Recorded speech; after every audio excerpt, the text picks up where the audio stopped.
Okay, everyone, welcome to part 2 of our Rhapsody of Blood playthrough.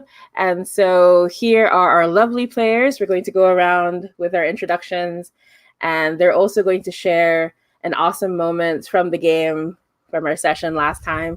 So I'll introduce myself first. I'm Jamie. They, them pronouns, please. I am the GM for today. I think I'll save my favorite moment for after the players get to talk. So first, let's hear from Kristen. What was your previously on favorite moment? Yeah, sure. My name's Kristen. I'm a he, him. And I guess my favorite moment, or at least the first scene, I think, in the previously on Rhapsody of Blood, would have been my founder of the Bones of the Young Master shooting Will's founder in the chest and taking the grail at the very beginning. So awesome. I'm so happy I finally had someone drink from the grail the first session. And then next, let's hear from Charles, who's playing Charleston.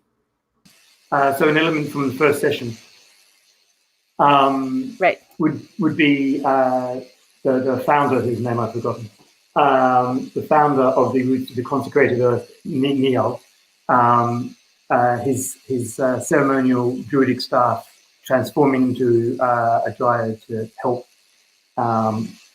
defeat the Regent. Awesome. And that same dryad, the splinters of their heart are somewhere here in this castle, right? And the next, let's hear from Bethany, who's playing Estrid. Previously on Rhapsody of Blood, my founder Auric basically cooked the I don't remember their name, the Regent from the inside out with by following voices with fire. It was confusing but cool, and he has passed down the knowledge of how to do that. Awesome. And then last but not least, Will. I like to jump from a quick shot of my current Slayer, Etain, breaking the nose of this belligerent in a bar fight, and then snapping to inside the castle where she's holding a poisoned chalice and looking with some concern at the same guy whose nose is healed and who seems to be perfectly fine about everything. Right, he's having a great time. Right now, he's melting into golden goo, but it hasn't worked out for him very well. He probably shouldn't have listened to the people who insisted on having a good time in this castle. And then so my favorite moment, there were so many good ones, but I would have to say my favorite moment was that horrible regent, the priest, who is just trying to act like a priest, trying to act like a and mimic and go through those things, and seeing everybody have a grand time beating the crap out of them. I really like that. So, okay, so we're back in this room. So our reckoner, young Wilhelmina, is halfway through the gold, right? But we still have everyone around to try and do something about what's happening now. So what would anyone like to do? I have my cat of nine tails, so assuming she's not too far out into this crypt gold, I can throw out the rope. Okay, absolutely. So that sounds like, if I'm not mistaken, because right now we're in the exploration moves. I feel like that falls under flow like water because you're trying to help. Let's see, let me double check. Yeah, I feel like that's the best fit. Yep. Yeah, because what you're trying to do is get another explorer have a clear path to you and everything. So that's a Mercury roll. Mercury. Okay, and there's my here we go. Going. And we roll.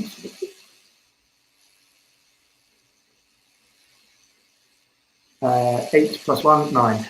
Awesome. Okay, so on a 9, you get to choose one. Underflow like water, so you're where you need to be. Another explorer has a clear path to you. A particular threat isn't a problem any longer. What would you like to pick? Oh, I think they all solve the issue for us. Yeah, that's true. So it depends what kind of. How would you like to go about it? Another explorer has a clear path to me. Right, just to make sure that they're able to get out. Right. So what does it look like when our reckoner gets out of this? I guess what I'm really asking is, how are they feeling? Like, how are they doing? I think they're trying not to show that they're totally shaken. I mean, I think they pretty much just almost drown in gold. And I think that where they previously like dressed as nondescript as possible, now everything's like gold flecked, and no matter how much they shake it off, they're now quite visible at all times. And Yeah, absolutely. Trying not to freak out as well. Yeah. Okay, so but also there is a cost of some kind for the help that was given. So it says here that, let's see, harm, contamination, or lost gear. I would say it makes sense that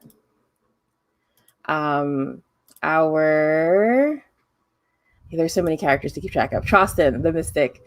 I feel it makes sense that there was contamination, because as you helped one of the townsfolk who were melting, they like held on to you, dripping gold all over you, and you could sort of see the gold seeped into your skin, like it went under the surface, and you could see that what once was your blue veins are now sort of like taking on this strange golden sheen under the skin. So please mark a point of contamination.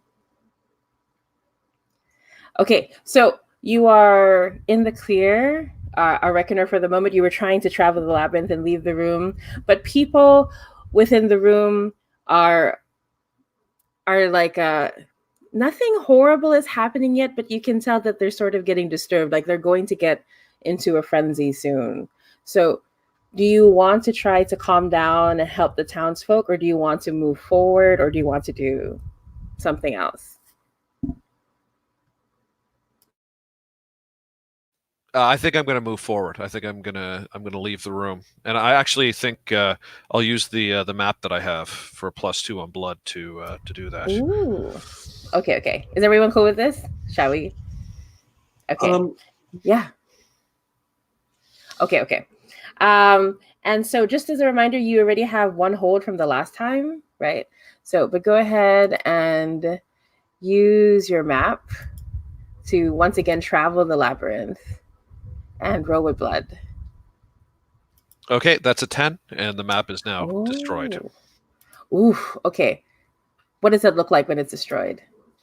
I think it just crumbles in my hands as soon as I open the door. Essentially, maybe crumbles into gold flecks and falls to the ground. Yeah. Oh, I like that. Okay, so on a 10, that's pretty awesome. The area you arrive at contains something valuable and useful, once again. But I'd also like you to tell me what insight into the ward's purpose or layout do you have? Like, as you get to this part, what does it look like? What does it feel like? What insight do you have to the castle? Any of those things.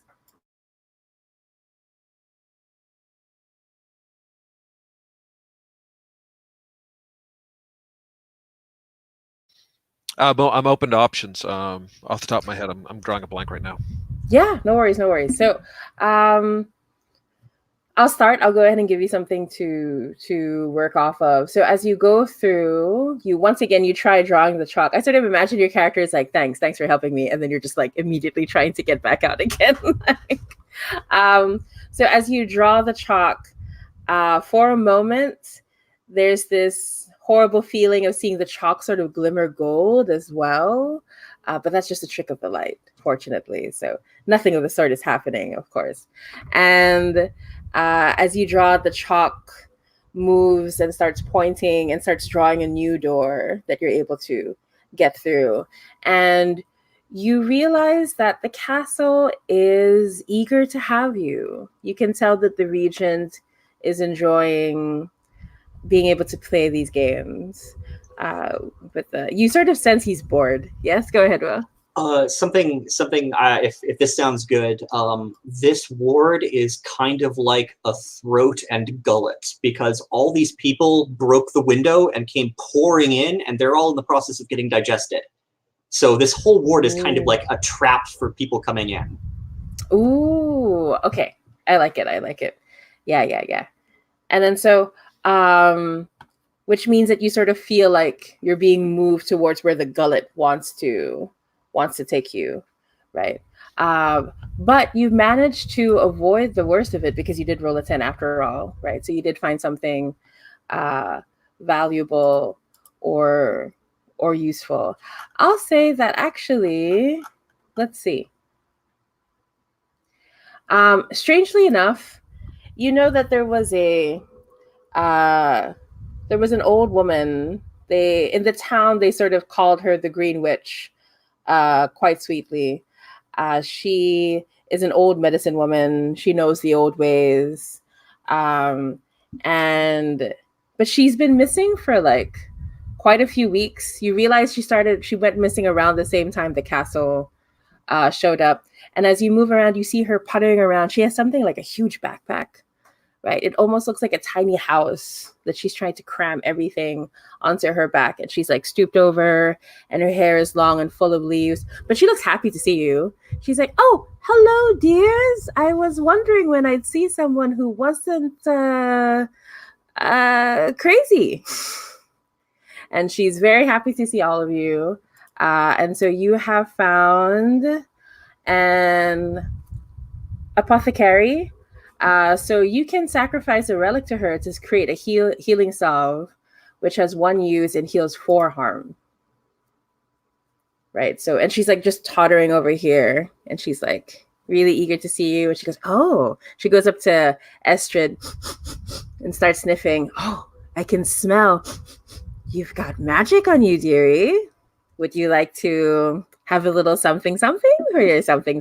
She says.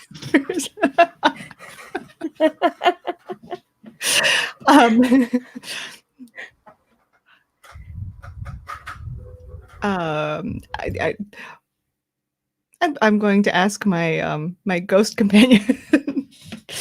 So you can. Oh, I have a question for you. Can everyone else see Nessa, or can you only see Nessa?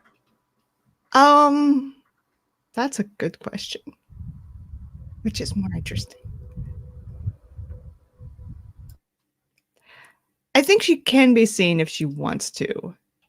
Oh, that's a good one. Like, but it takes some effort. So she doesn't do it most of the time. But like, I think that the people here with me know that I'm not just insane and talking to myself. Like, there actually is a spirit hanging around here. Yeah, absolutely.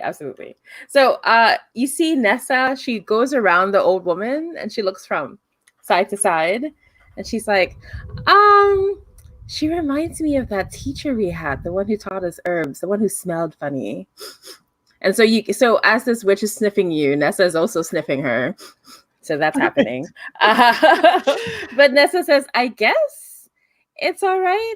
I mean, like the shinies, but she smells like a teacher. I mean, that's what a teacher's supposed to smell like. Her concoctions must be good." Yeah, absolutely. So yeah, I'll trade a relic. Yeah. You can tell Nessa doesn't want to trade the relics necessarily, but she acknowledges that you're the one who bleeds and she doesn't. So if you want to heal up, she's okay with that. So you currently have, if I'm not mistaken, 4, right? Yeah, on your person. How many would you like to trade? I think 1. Sure. Okay. So just mark that on your sheet, that you have a healing salve that will heal 4 harm in 1 go. I will also note that as long as she's going to stay in this part of the castle unless you want to like move her to a shelter later. She seems perfectly happy, actually. She seems unbothered. For some reason, she is completely immune to the corruption. Okay, cool. I'll approach her. I'll approach her smiling and say, Grandma, do you have any hints for us younglings on how to not end up like the poor souls back there? And I my thumb back the way we came. Right. So she looks at you. She goes, "Tane," and then she puts on these like big spectacles. "Is that you, dear? You've gotten so big. Are you married? Do you have children coming along soon?" I make this sort of gesture with my sword, as in, does it look like I'm married? Well, I've liked a few women married to their swords in my day. Oh, like she twitters a little bit. Oh, but I'm getting distracted. Yes. Not to be like those poor old souls out there. I did try talking to them. Dearie, I feel like the best thing to do is to be honest about what you want more than anything, and to go for it. Because if not, the castle latches on to that, right? And your dear old granny, all she wants in this world is for people like you to be healthy and happy, she says. So hence why she was dragged to the castle to heal who she can, whoever is willing to accept. But yeah. Okay, so this part of the ward, where she is in, she has sort of made it cozy, this little den. You can tell it's not completely safe. You can sense that there are like strange glimmering shadows that come by once in a while, and she like takes out an old staff and like wraps the walls to like get rid of them. It's just her pure, sheer personality that's keeping these things at bay. But what would you like to do next?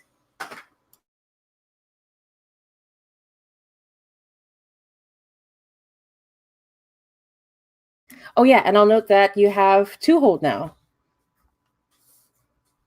from the last traveling the labyrinth move. All right. Well, I will stride forward to seek what I want, and what I want is this castle out of here. I will be happy to lead traveling the labyrinth. Do you say this out loud, or no? I just sort of gesture for people to follow along. Right. So she looks at you and she says, "Are you sure I can't interest you in someone? A strapping young lad, a strong woman, perhaps?" Let's put a marker on that. Let's put a marker on that, Grandma. I know what I need to do now. When your mother told me what she was into, I was able to get it for her, she says. And she starts saying like really embarrassing stuff about what your mom is into. So a bit too much information. Thank you very much. Come along, folks. Okay, so are you going to roll to travel the labyrinth? Sure, and I'm willing to take contamination for it. Sure, go ahead. Has anyone hit blood 1 yet? Ooh, not yet. But we're close. A lot of us are at 2. Okay. Oh, that's grim. I got a 6. With advantage. Oh, no. Okay. So as you're traveling the labyrinth, what I want to ask you, Will, is where does this gullet lead those who are particularly unlucky? It leads to a space that is designed to wring the last shreds of resistance out of people who have made it unconquered this far. Right. So as you're walking through, you start to realize like parts of the castle start to take on like this mirror like kind of surface area to it, and the walls of this part of the ward start to shift and move and follow you. It's difficult to walk through here because the mirrors are following what you are looking at and making sure you feel disoriented as you go in further. And each of you sees what you fear most inside these mirrors, right? So I'm going to start with Atane, who was leading the way. what is inside the mirror that's facing you?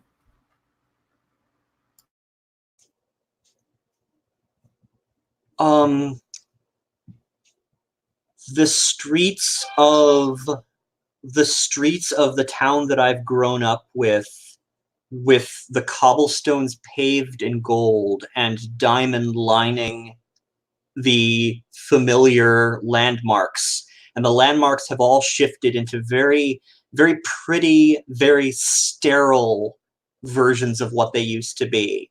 And I catch glimpses of people who could be my family, and they're strangers to me. It's as if it's just cold, sterile silence looking back at me. Right, absolutely. And then from here, it's so hard to recognize your family who looks like strangers, but you see your brother, or something that sort of looks like your brother, walk towards the mirror surface, and then he just steps through, and there's like a ripple across his face, and he looks like your brother. But there's something about him where every small imperfection has been corrected, has been righted. His skin glows from the inside. His eyes shine like jewels. He looks very inhuman, and you can see what awaits your brother once the corruption takes hold. And he steps towards you, and he offers his arm, and then the skin sort of just like easily, quietly splits open, and he takes out a dagger. And he says to you, "Perhaps, sister, it would be kind if I killed you here and now, so you would not have to see your failure before you." And he lunges at you. What do you do? I meet him pommel first with my sword, and I drive this doppelganger back into the mirror so hard that, well, I'm attempting to crack the mirror, and I growl, "Not while I have breath." Ooh, perfect. Okay, so this sounds like you are trying to... I think I'm willing to accept anything like flow like water or face the horde. I think this is face the horde. I'm meeting a threat with direct violence. Yeah, absolutely. So roll with iron. And you can see for everybody else, like your own fears are starting to take shape. You can just see that the castle is only focused on one of you for the meantime, but the other mirrors are also starting to calcify and come together. This was an 8. Ooh, okay. Very good. So on an 8, let's see. So on a 7 to 9, pick 2. I get some on me, and I end up in a risky position. Okay, very good. But you're able to do what you wanted, which is to completely push them back. You wanted to shatter the mirror. Is that correct? Yes, or at least the one behind this doppelganger. Right. So you throw him in, and then as you do, you sort of like, when this doppelganger goes through the mirror again, you sort of see what's underneath, the one that's pretending to be your brother, what these doppelgangers look like. And because the skin sort of like shifts and it doesn't feel natural on them. They're creatures that look like they're made out of pure gem, pure crystal, right? And the mirror shatters around them. You can see them trying to rush back to get back through the mirror again, but you're able to shatter the mirror before that happens, and they've lost their way to be able to get back in. But in that shattering, it's like those like Japanese things where after they break them, after something's broken, they try to fix it with gold, right? And it comes together. I forgot what they call it. There's a particular name for it, but that's sort of like what's happening to the mirror. It's trying to reform, and that gold gets into your skin. It's the same thing that happened to Trostin, where it seeps into your skin. The veins of your blood start to glow a little more golden. And at the same time, the second one you chose was in a risky position. As you step back, some of the mirror shards, they haven't entered your skin, but they're following you, almost like you're a magnet that's drawing the mirror shards to you. And as you start to move away, all the mirrors start to face you, and they're sort of like forming a prison around you, like they're trying to trap you where you are. So this is a good opportunity for other people too. to charge in as they like.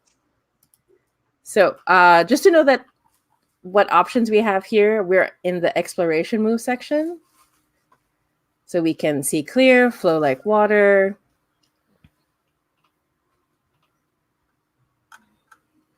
So it's just like mirror shards Okay. following her? Right. So mirror shards, but also like some of the other mirrors, like they've gotten desperate. So the ones that were facing you. So it's kind of like imagine if a fun house sort of tried to turn into a prism and it's like following this one person. That's sort of like what's happening. Oh, cool. So I have this sling, and it seems like throwing stones at these would be a really good idea. Absolutely. Yes. Face the horde. Yes, cool. That is, let's see, face the horde plus iron, which I think is probably negative for me. No, it's 0. It's not bad. Not bad. Oh, hey, that's 5 plus 6, 11. Nice. Okay, so on an 11, let's see, just pick one. So you're able to tear through it. Tell me what it looks like. So you shatter through the mirrors. Yeah, I think I just aim for, if there are faces in the mirrors, I aim for the faces. And that it's kind of the reverse. Like you can see as the it kind of spider webs out from the holes. The edges of the cracked glass turn gold, but they're not like glued together. They're just like they turn gold and then they fall. Perfect. Awesome. And I will mark contamination because probably some of it, some of these little bits of glass come back and hit me. Mm-hmm. And if I'm not mistaken, that means you hit blood 1, right? It does, yeah. Cool. Okay, I'll give you time to think about what you want to take for the advance. For the blood increase. Okay, but so it's torn through them. All of the glass shatters all at once at the same time. And Etain, you are now free of this particular horde. And for a moment, I think I still want to see like what Trostin and young Wilhelmina were afraid of. But the mirrors are like, I just have to be clear, like the mirrors and the doppelgangers are no longer a threat. But what dark shadows do you see in the mirrors?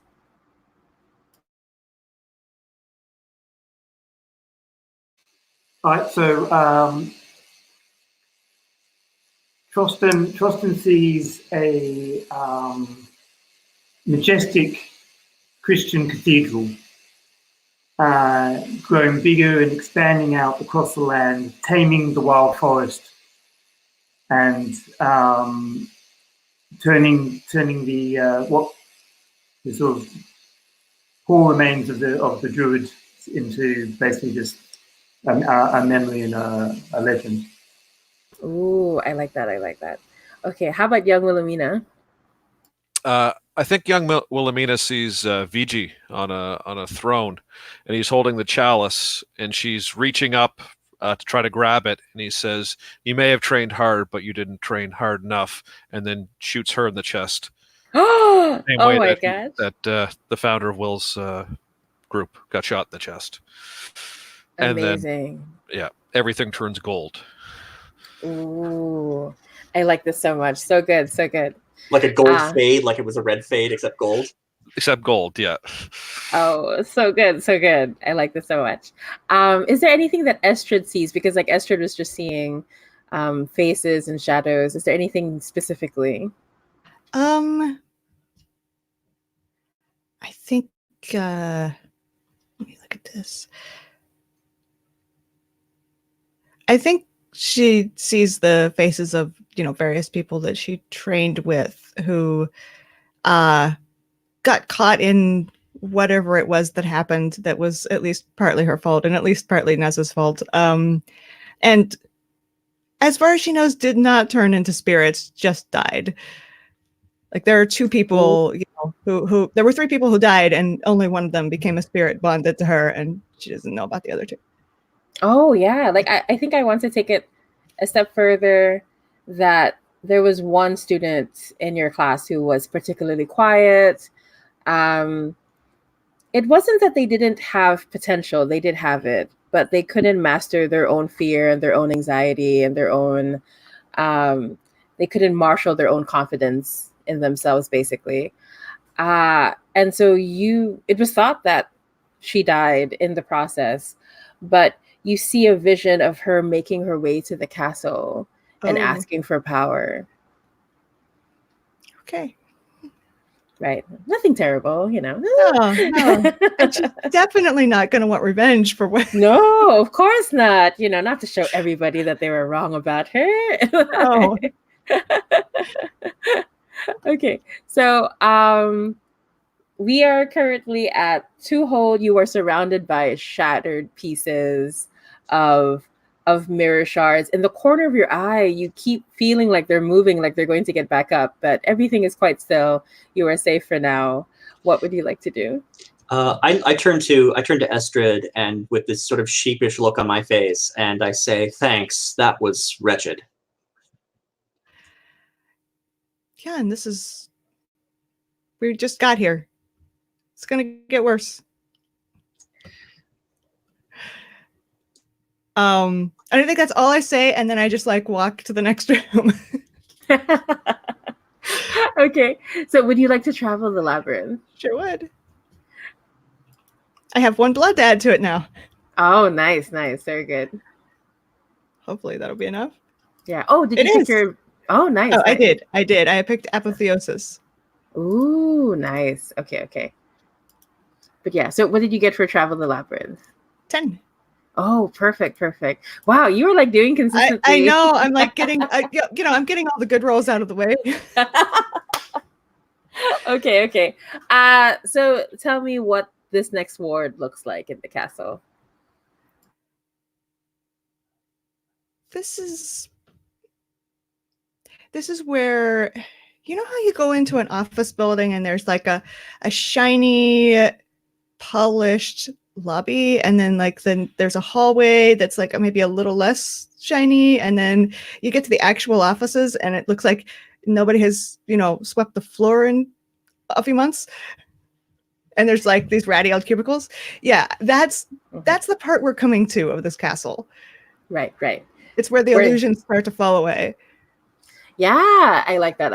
Okay. So as you walk, you feel like the gold and everything fine is starting to look a little tarnished. It's starting to flake off. This part of the castle is old and drafty, and there are these large tapestry and paintings everywhere, but there are thick layers of dust on everything. Just walking through here is difficult, like just breathing the must in. And you see these wraiths, these ghosts just sort of like floating back and forth, but they're very quiet, like they're not doing anything. They just look at you kind of curiously. You notice Nessa looks a little disturbed seeing the other ghosts. You can sense that she's worried that this fate awaits her if the 2 of you ever become disconnected from each other, if the bond is ever broken. But the wraiths just travel back and forth through the paintings, and you can see as you walk that the paintings, all of them are like pointing like with their fingers or their faces towards a certain section. And there's a very there's a huge like cabinet area where all these beautiful things, but once again covered under layers of dust. But these things are truly beautiful, not because they're golden, not because they're bejeweled, but because they were created with magic and with care and with love. And you can tell they were taken from families over the years. They were taken from people over the years as the castle became more and more powerful. So once again, you find 4 relics. What would you like to do with them? You hear Nessa saying, "More for us. We can carry all of them," she says. I'm just going to take one of these ones to replace the one that I, traded for healing salve and point out the others to everyone else. Okay. Does everyone want to take a relic? Sure. Yeah. So each of these are like beautiful heirlooms. Like one is one looks like a wooden sculpture with ancient inscriptions on it. Another is a beautifully jeweled lantern. Like all of these look like they were really loved and taken care of. So everyone just mark that you have the extra relic on your sheet. I will say that as you're looking, you suddenly hear old green granny next to you going, "Ooh, those are pretty." And she like takes one on the floor, not one of the four that you have. There was one that like rolled away, and she putters around. I turn to her and I say, Grandma, you've been here longer than we have. Do you think we could get some of the family members in here? Is there a safe way we could get in here? Because a lot of this stuff needs to get back to the community. Oh, yeah, of course. And she so she puts down her bag and she says, I could take some of them back. I've gotten to like the castle, but I could go out for a bit and make sure these things are returned. I could throw out some things that I don't need. So she starts taking out empty bottles and things, and then she brings out a cat. Wow! And the cat like looks a little upset. Oh, you'll find your way home, dearie, she says, and she puts the cat aside. And so she starts filling her bag with the things.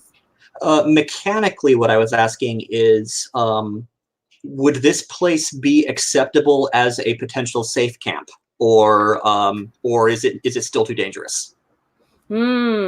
No, I feel like this justifies the 10. That this could be a safe camp for sure. You could roll to make it, if I'm not mistaken, right? Just to make sure. Yeah, that's a roll with swords. Mm-hmm. So I start like trying to sketch a diagram in the dirt with green grandma and try and find out like how would people get in here? How could they be safely getting in and out of the castle? Yeah, absolutely. So she helps you find something. She says, I'm sure we can find a little something. She goes up to the reckoner and she goes, if I could borrow that chalk, dearie. And she takes it without really asking, like grandma style. And she starts drawing, doing her own, like she's writing in this really old language that no one has seen for a long time. But it's a way for her to find any secret entrances or exits for people to go in safely in and out. But let's see the roll to see how it goes. 4. Oh my God. So that's not good. No. Oh my gosh. If you could like mark for every miss. Anyway. So let's see. So tell me what your character was doing in this moment, what they were trying to do. They were like looking for. I'm invested in this discussion with Green Grandma, trying to figure out how people would get in and how people would get out, and I'm mostly like I'm tunnel visioning on it, so right. I've lost my peripheral awareness. Right, absolutely. And as you focus, you don't notice that the wraiths around you start to get agitated, and they start to move as one towards the whole group. And Granny looks up and says, "Uh-oh, this looks bad, dearies." And she starts like trying to run off. And I'd say that everyone has to roll a flow like water to see if they're able to get out of the way before the wraiths are upset. So that is roll with Mercury. Why couldn't I roll a 12 on the previous roll? Okay, how about everybody else? 4. 11. 11, is that right? Okay. So far we have 12, 4, 11. How does what young Wilhelmina do? 10. Oh, okay. So for those who got really high on a hit, 10 plus, please choose one. You're where you need to be. Another explorer has a clear path to you, or a particular threat isn't a problem any longer. I made a mistake. I was actually 9. Ooh, okay. So for our other two.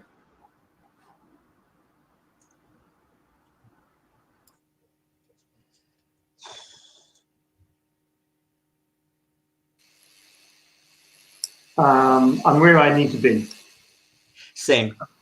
Okay, so you're able to like entirely get out of the way. But the raids start to frenzy on Estrid, but our reckoner, young Wilhelmina.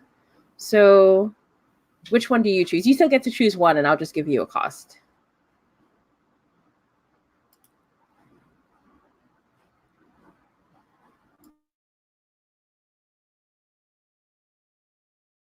I'll say that the particular threat isn't a problem anymore. But if I could recommend an issue, I think that the wraiths steal the bone that's on that's around my neck as a pennant or. Ooh, right. And this particular bone was from the founder, wasn't it? Yes, Is it that was. right? Yeah. Okay. So when the wraith plucks it from your chest, you can hear, "The master has been looking for this," as they like disappear into the wall and are swallowed whole by it. So since you chose not a particular threat anymore, I'll say that half of the wraiths are happy enough to leave. There are only a few stragglers left, only about 3 left, who are menacingly getting close to, not Estrid actually, they're trying to get to Nessa. You can sense that they're trying to sever the bond between you and Nessa. They're trying to force Nessa to join them, right? So what does Estrid do in response to this?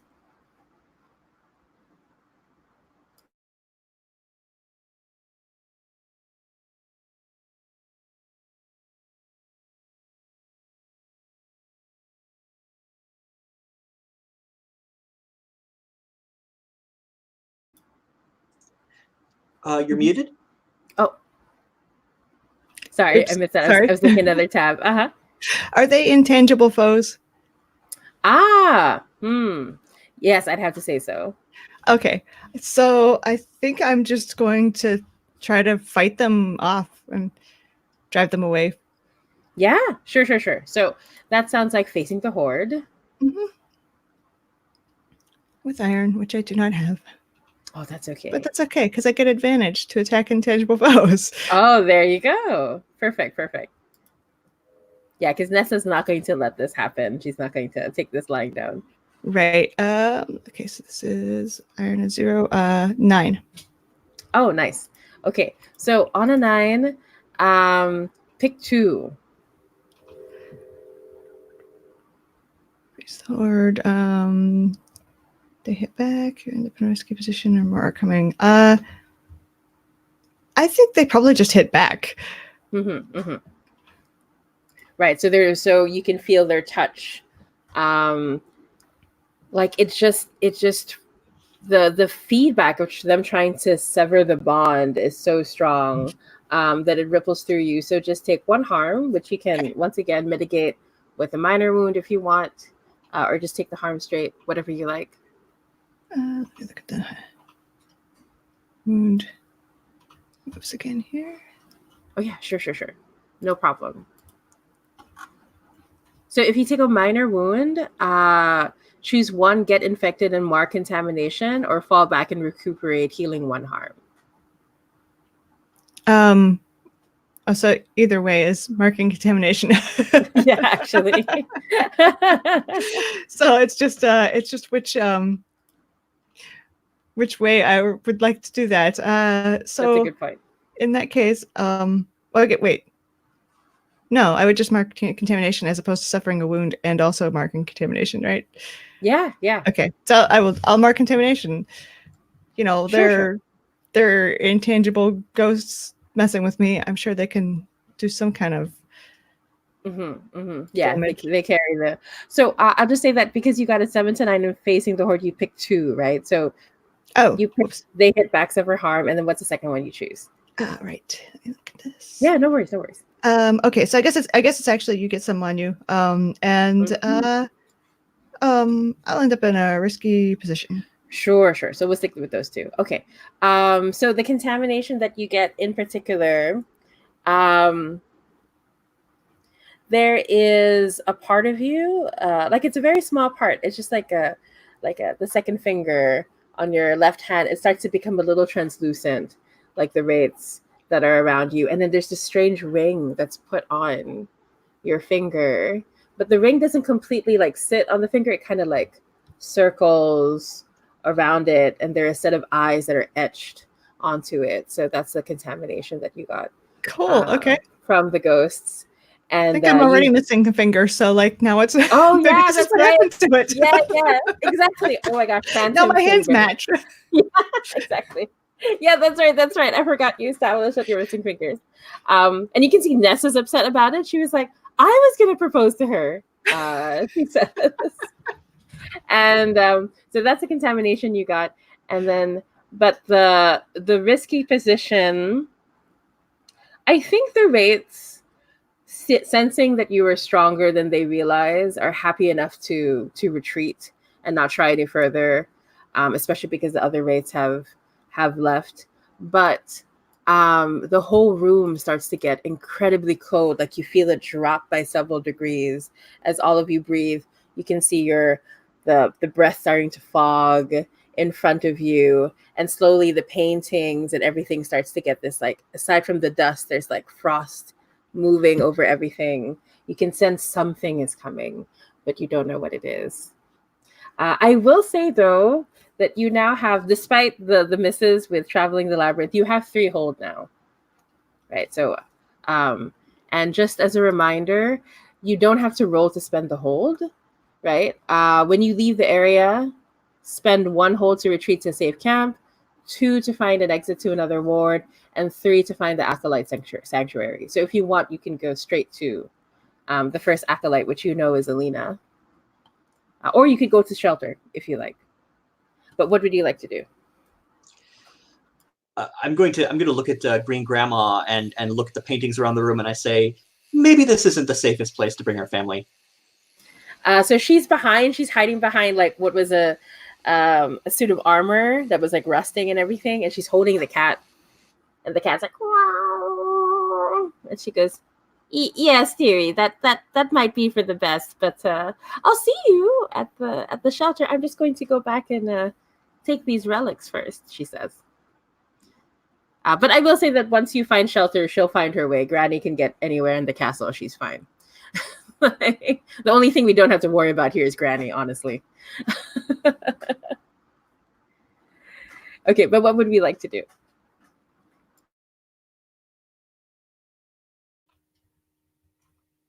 I mean, I think we're all in relatively decent shape. We could just go. Yeah? Do you want to go straight for the Acolyte? Yeah?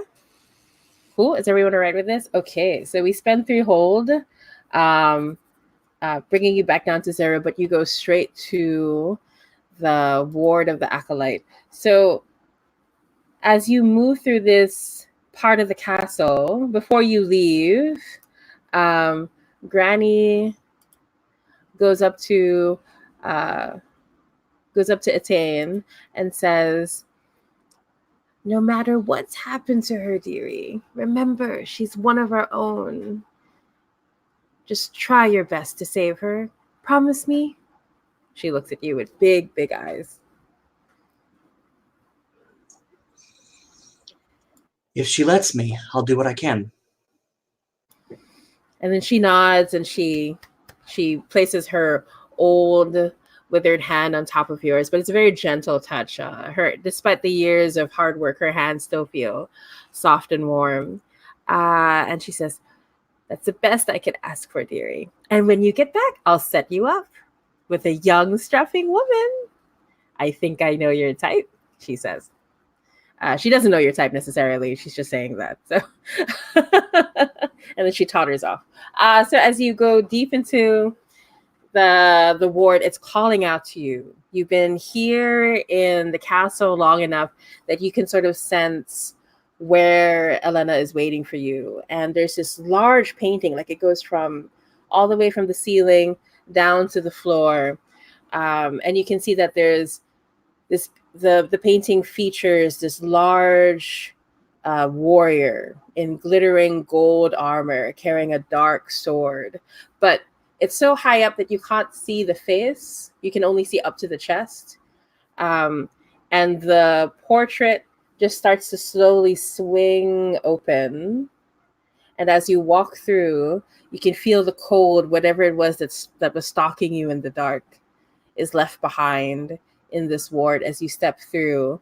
And as you walk through, you can hear the sound of a heartbeat, just like push, push, push, push, coming through as you get through the corridor. And as your footsteps go on the floor, it stops from being carpeted or wooded and starts to feel wet and soft underneath your feet. And it starts getting narrower, and you can feel the walls just sort of moving with the heartbeat, push, push, push, push. And then as you step through, it opens up into this dimly lit area. It's all dark reds, just pulsating all over the walls. It feels like you're walking into a body almost. It feels like you've shrunken somehow and you're walking into the chambers of a heart. But that can't possibly be the case here, the castle, of course. And you can see on the other side, built into these fleshy walls, is just all of this equipment. So it's a lot of chemical equipment, it's a lot of laboratory stuff, and there's some like strange machinery that looks like it's been put together, and it's all running on strange red energy. And you can see Elena Garland. You can recognize her from the back. She looks like she's always done. She's always had long, dark hair, braided down to her waist. She's in simple clothing, and she's just working away at the desk. But she is surrounded by all of these little mechanical beings who are following her and helping her and assisting her. And in front of her is a body. But you can't look too closely. It just looks like this body doesn't have any clothing on. But that's all you can tell from here. So she's completely ignoring you. She's very focused on what she's doing. What do you do? My voice rings out across the room. Finding better ways to turn your subjects into gold jam, Elena. She stops and she turns around. So my question for you, Etain, is when Elena confessed her love for you all those years ago, why did you say no?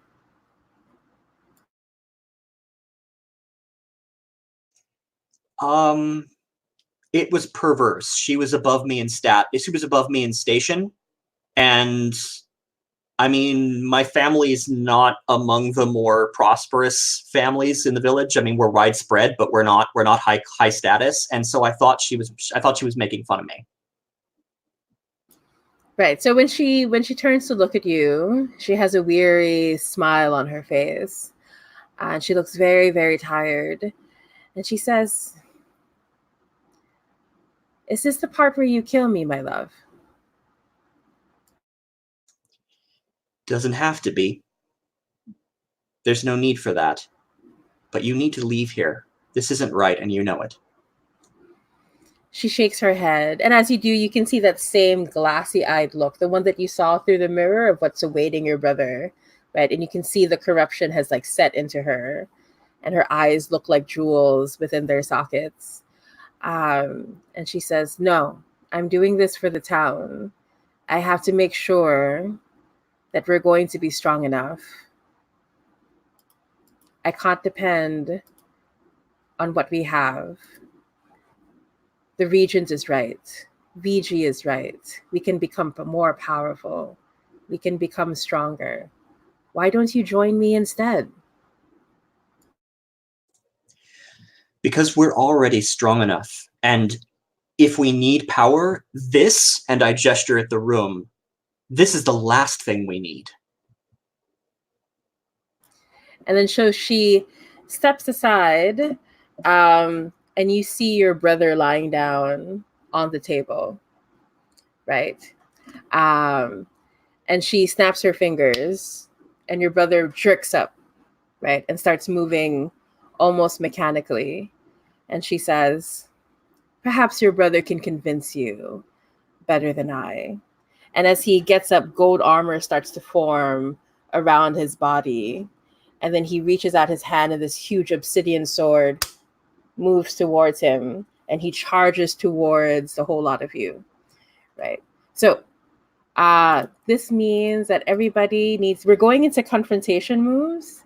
I need everyone to make a dodge roll to make sure they get out of our brother's way. So that is a Mercury roll, please. 7 for me. 11. Nice. 6. I'm caught flat-footed.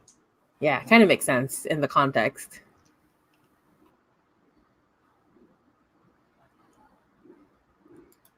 How does Trustin do? 13. Oh, wow. Okay. So for those who rolled 10 and higher on a dodge, you get to pick 2. So let's start with young Wilhelmina. What does young Wilhelmina do? What does she choose? I only rolled a 7, so. Oh, I'm sorry. I meant it was Estrid. Is that right? Estrid and Trustin who rolled high? Yes. Yeah. Okay. So let's start with Estrid. Yeah. Thanks for that.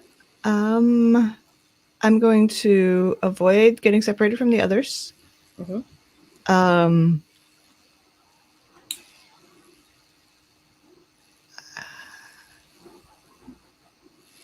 I think I'm not sure if this makes any sense at all, but I like the foe's heedless pursuit of you. Right.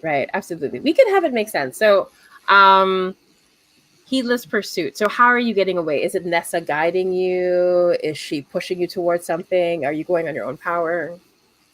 I think I start to move one way, and then Nessa, it's like does the ghost equivalent of grabbing me by the arm and yanking me the other way. Yeah. So to everybody else, it looked like your body just like moved by itself. Yeah. Yep. Right. And then so when that happens, that quick movement, I will say that they take their sword and they fling it at you, and the sword is the one that's following you while they stay on their brother and then sort of like grapple them to the ground. But the sword is our first opening, right? So the sword is the first opening that you can take advantage of. It's separated from our brother, so you'll be able to focus on that. And then what happens to Trustin as they get away? Well, if we already have the opening because they're running after Estrid, then I'll take the other 2. So that's avoid taking harm and avoid being separated. I want to clarify. Yeah. Yeah, sorry, go on. Oh, no. Sorry, I just wanted to clarify. With Bethany, did you choose avoid taking harm, or did you choose not avoid getting separated? Yeah. Okay. So you will take 2 harm from. I feel like even though she pulled you out of the way, she had to do it because like what technically happened was the sword clipped you on the shoulder, right? Perfect. So instead, the sword would have gone for your neck instead. And in fact, Nessa says something like, I like your head the way it is. Let's try to keep it on your shoulders, my love. But you take 2 harm. It's up to you if you want to take a wound instead or mark armor if you have it.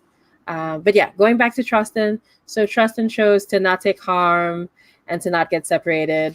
So I'll say that the 2 of you are together, able to avoid the worst of it. And so for Wilhelmina gets to choose one of the options. I'll take that I don't take harm. Okay, right. So you're able to get a to get away, but you are separated from the others.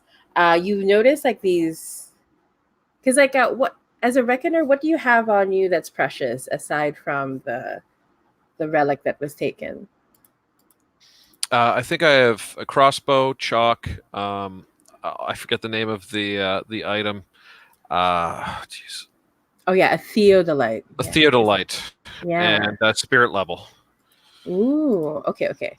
So, what happens is like those little machine creatures that were assisting Alina start to move towards you, and they're like, "Oh, bow cross." So they want to get their hands on it. So they separate you from the rest as you try to avoid them to make sure they don't get their horrible little hands on that crossbow.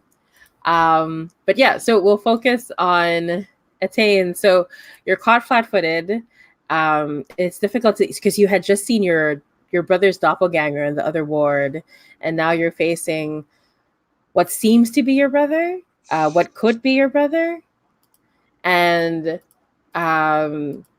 so they've grappled you down into the ground, and they're covered in that golden armor, and it starts to cover their face, but behind his eyes, which are not yet bejeweled, you can see the fear and the anger and the hurt that are behind their eyes. And as he pushes you down onto the ground, please take. Because right, am I right? You like rolled a miss. Oh yeah. So, yeah. I'll give you a choice. Do you want to take contamination or harm? I'll take contamination. Okay. So please mark. In this case, it'll be 2 contamination. You're like really close, and the gold starts to like seep into your skin from the armor. But you can tell your brother's trying to hold back. Like he's purposely trying to not hurt you. He's fighting against whatever is happening within him. Okay. So, but we have a clear opening in the shape of the sword, right? What do you do? If unless somebody else wants to take a shot, I'll take it. Yeah, go for it. I will. He doesn't have his sword, and he's in close, and I'm going to use that to my advantage. I'm going to try and make a wrestling pull on him and slam him to the ground and do a body blow to break his like a body blow at the armor to break the armor. Right, because it's still forming, it's still weakening. Right. So let's see how that goes.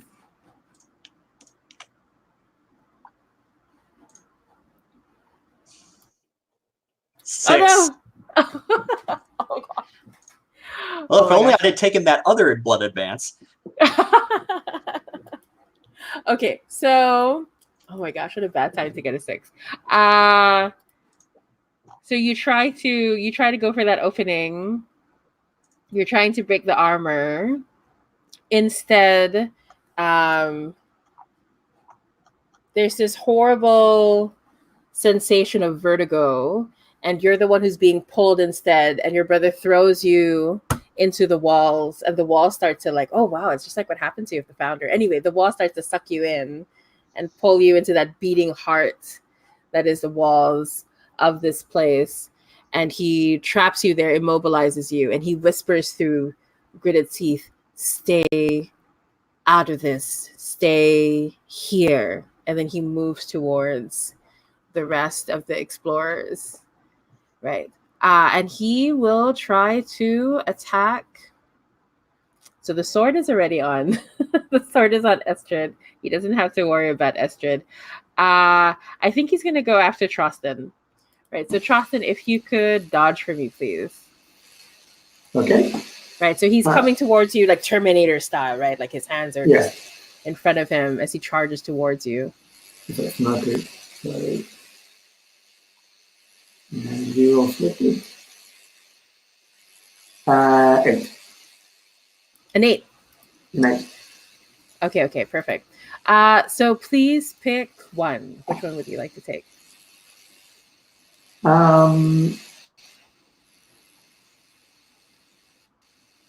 So we already have an opening, so there's no point in taking the last one, right? Yeah? Yeah. The opening is Okay. still there. Yeah. We'll try using in a second. So I'll avoid taking harm again. So I'm still twisting and dodging and weaving, trying to avoid getting hit. Yeah, so the two of you, I'll say the two of you are like locked, right? Trying to attack each other. Or, well, they're attacking you, you're dodging back and forth, right? So the two of you are busy. What does young Wilhelmina or Estrid do? So how many of these little machines are coming at me right now? They're very tiny, right? They're only like about this big. So this is like 4 and 6 inches. So there are like about 20 of them that are trying to like just crawl all over each other to get at you. Crossbow, over and over again. Okay, I think I'm going to use one of my moves. I think Wilhelmina's going to kind of back up and use her foot to find like a deep, since it's wet on the ground, like a deep kind of pool. So I'm going to use my first, they will, and then and my intent is that they will, I'll hold the crossbow back so they will rush across this water pit and hopefully my roll will work. Yeah, let's do it. I love this move. Nope. No. That's a 6. Oh my gosh. Okay. Oh, does someone want to spend a covenant? Is that how it works, right? You can spend a covenant to like, let me double check. Because I feel like if it's just a 6, I think I have one to spend. If it's... Let's see. Yeah. So I'm looking at help or hinder. Someone can like offer to help you, and we'll give you a roll. We'll give you another die to roll advantage. I'm in a good position to help, actually. So yeah, because you're just running ahead of that sword, right? Right, and I'm just gonna turn and run like that direction so that the sword and the machines have to deal with each other. Yeah, that's a good idea. A little bit more chaos here. Yeah, let's do it. So spend the point of covenant. We'll see if you get it back, and you get to roll with another die. Yeah. Yeah, I already rolled, so that's a 9 now. Perfect. Okay, phew. All right, that's great. So, and was it the highest, or I guess it was the highest die, right? Yeah, the highest was 2 4s and then +1. Yeah. Oh, the only reason I ask is because like in this game, there's like a little extra that they do with the help. So if the dice you gave is the highest, get a point of the covenant back. If it's the lowest, GM will say what misfortune you suffered. Okay. Yeah. So was it the highest die that she gave, or just It was tied with the highest die. Okay, so that's still considered the highest die. So go ahead and mark the points. You get the covenant back. Excellent. Yeah. So you're very helpful. Okay. So on a 9 for your move, I'm just double checking, and next you'll say, on a hit, they pick 1. Yeah, I just want to say they do exactly what you predicted. So tell me what happens. I think that I'm able to just kind of position myself and just kind of watch as they fall into this this wet. I mean, I don't know where they go because I don't know how deep it really is, but that drastically reduces the number that are chasing me. Yeah, absolutely. So you're able to like, and they're just swallowed whole by the heart, and you hear them say, "Oh no, God damn it!" As they're like sucked into it. Not again, and they're pulled in. But yeah, so now you only have like half of them to deal with, and they sort of go crossbow, and they're kind of like worried. Are you worth going after, or not? And then so. I think this is a good time for Estrid to do something since you're like already in the area. And also, like, by the way, I just have to point out that Atane is like currently stuck in the flesh wall. So yeah. So I would like to try to grab this sword and use it. Ooh, I like this idea. Oh my gosh, that's so good. So I would say that feels like a confront. Like, I'm trying to figure it out. Well, let me know what move you feel like fits well. Okay. Yeah, I mean, it's almost a dodge, except in the process of dodging Yeah. like I'm trying to get away from it by grabbing it. Oh, well, it also depends if you want to strike at it. Like, if you want to take this opening through the sword and like destroy the sword in one go. And I want to take control of the sword. Ooh. Yeah. And cut into the wall. Oh, that's such a good idea. Yeah, I kind of like the idea of strike or confront. Like, Okay. I feel like let's go with strike because we'll see if the sword will fight back. I mean, that sounds like a very clever strike there. Yeah, right? Yeah, I love this idea. It's so good. Okay. So plus glass? Or plus... Yeah, I'd say either guile or insight. I'm cool with it. Yeah. Okay. So either mercury or glass, yeah. Because it's not like you're trying to outsmart this sword. This right, sword. yeah. I mean, the sword is evil, but you know. Semi-inanimate object here. Yeah. Oops. That did not reroll. As much as I would like that to be another 12, that did not reroll. There we go. Oh, let's see. Okay, so 5 plus, what is my glass? Please be 2. Please be 2. It's 1. Have we established that it's possible to aid somebody after the fact?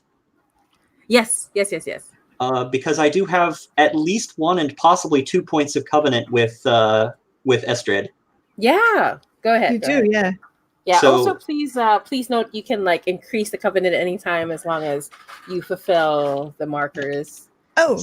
So I'm going to postulate that our covenant increased to 2 when you saved me from the mirrors, and I'm going to spend 1 to jam my elbow into the wall right as Estrid is swinging the sword at the wall. Ooh, nice. Okay. So I can tell exactly where you are. Yeah. Awesome. So roll with another die. That's gonna, and if it's the highest, you'll get that point back. Okay, it is the highest. It's a 4, Nice. which brings it all the way up to 7. Woohoo! But no, 8 actually. There you go. But still, that's much better. Okay.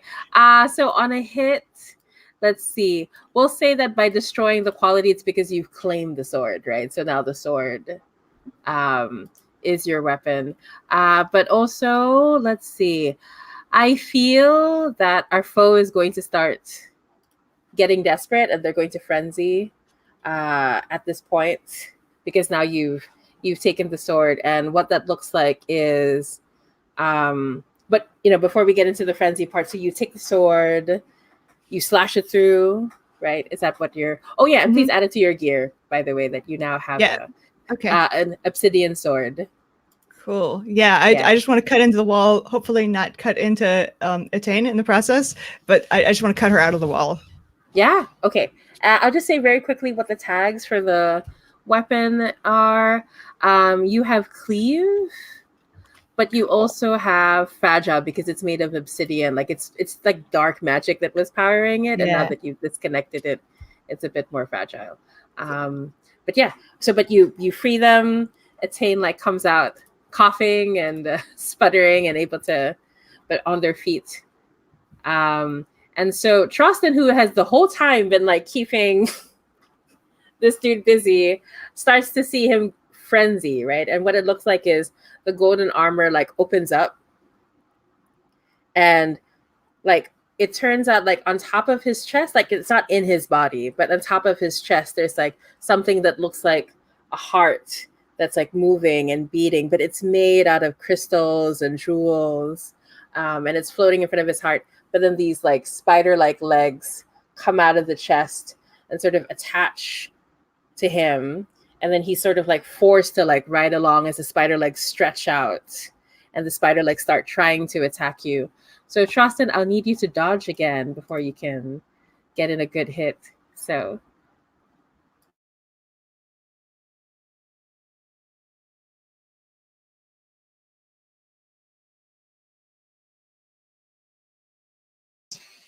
Twelve. 12. Wow, amazing. You are doing so well with these dodges. Okay, So you get to choose 2. What would you like? You could create another opening if you like. Yes, create an opening. Yeah. Definitely. Awesome. So in dodging around to avoid being hit by these by his frenzied attack. At one point, I get close enough so my cat of nine tails can brush away these gems in front of his heart. So now the heart is completely exposed. Ooh, very good. And that's our opening to go for that. Okay, very cool. I like this. Okay, and so what's the second option you're going to choose? Is it to I'll avoid taking harm. So I can be separated or I could lose something. Yeah. So let's say what does our mystic have? Ooh, go ahead. Go on. No, go on. I was just going to list what I had, but you've got to look. Oh yeah, no, it's okay. I got it here. I was looking at the glowing crystals, which I feel like it's just too easy. I think the spider would love to take that. So they pull out it. I will stress that you can take it back later. But yeah, so they grab the crystals. Like you can feel it, like them going through your things as you're like attacking and keeping them off. And the spider, some of the spider legs pick out those glowing crystals and feed it towards the heart, and you can see the crystal becoming stronger for it. But yeah, okay. So I feel like it makes sense for either young Wilhelmina or Estrin to go next. Attain to go next.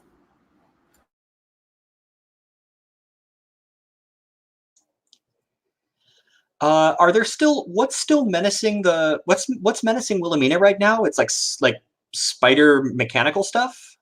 Yeah, they're like little impy things that are made out of mechanical things. But right now they're just sort of like, is it worth going after? We just saw half of us get swallowed.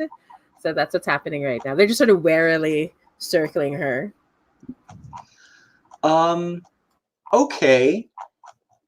So the ones that are closest to Attain get throwing knives in them. I don't know if this is a face the horde roll or if this is a stand with me.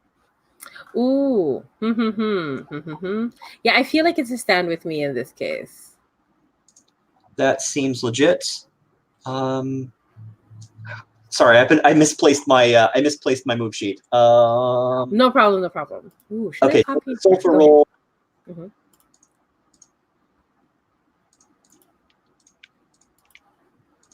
I need to keep remembering that I have advantage on dodge, but that doesn't help me on this roll where I score a 6.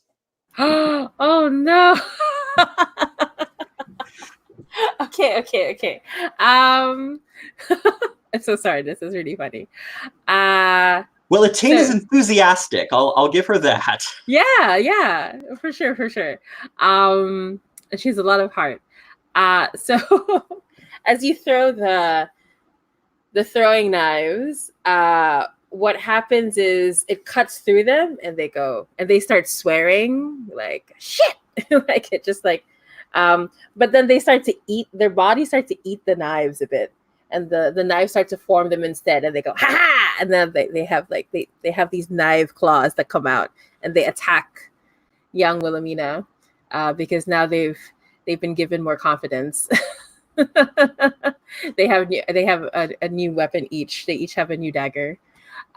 So Wilhelmina, please roll dodge to see if you avoid these horrible little cretins.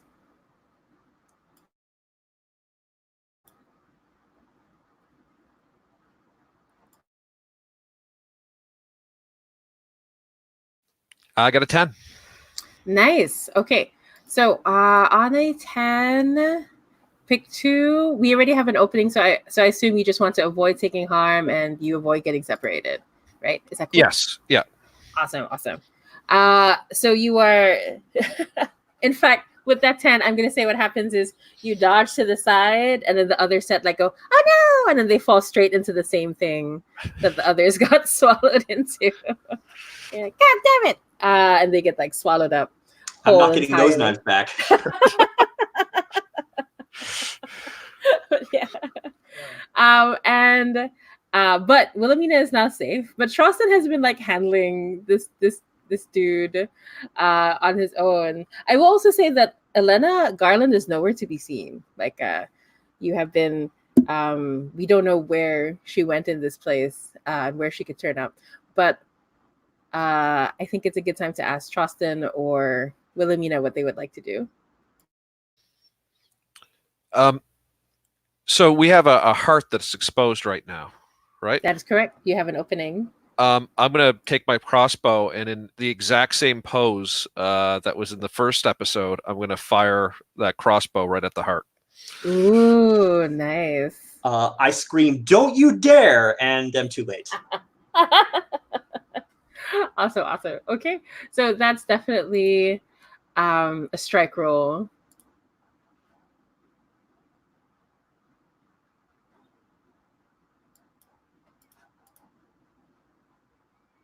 Ooh, what did we get? 11. Oh, okay, there we go. I was worried of that face for a second. No. I have a feeling that I'm not going to get killed by the denizens of this area. I think that Will's character is going to end up killing me by the end of this. Okay.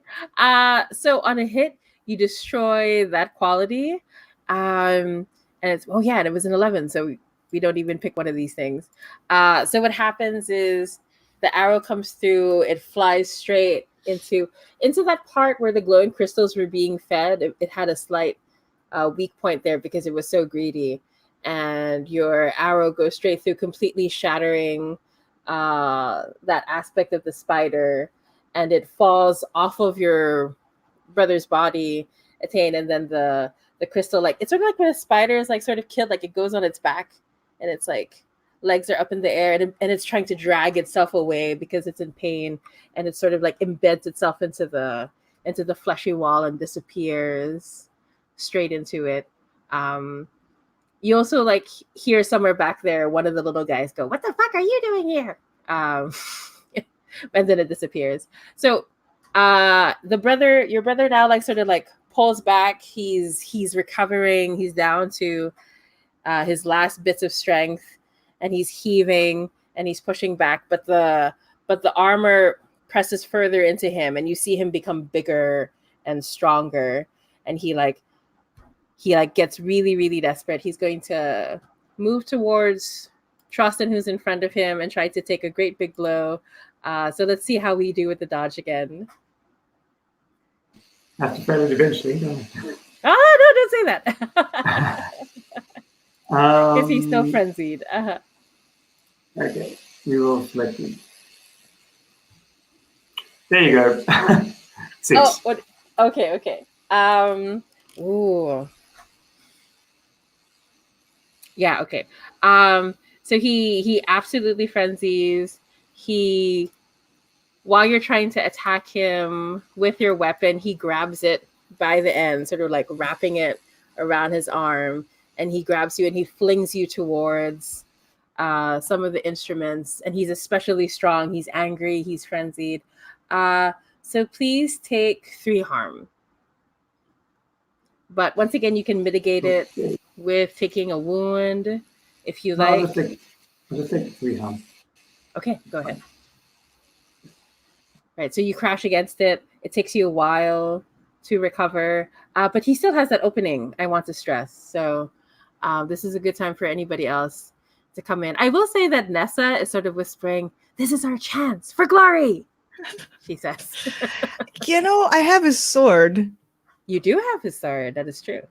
I don't know if he's more likely to be immune to his own sword, but like my other option is a sling, which is not, that impressive. So I am gonna try to stab him with his own sword. Yeah, sure.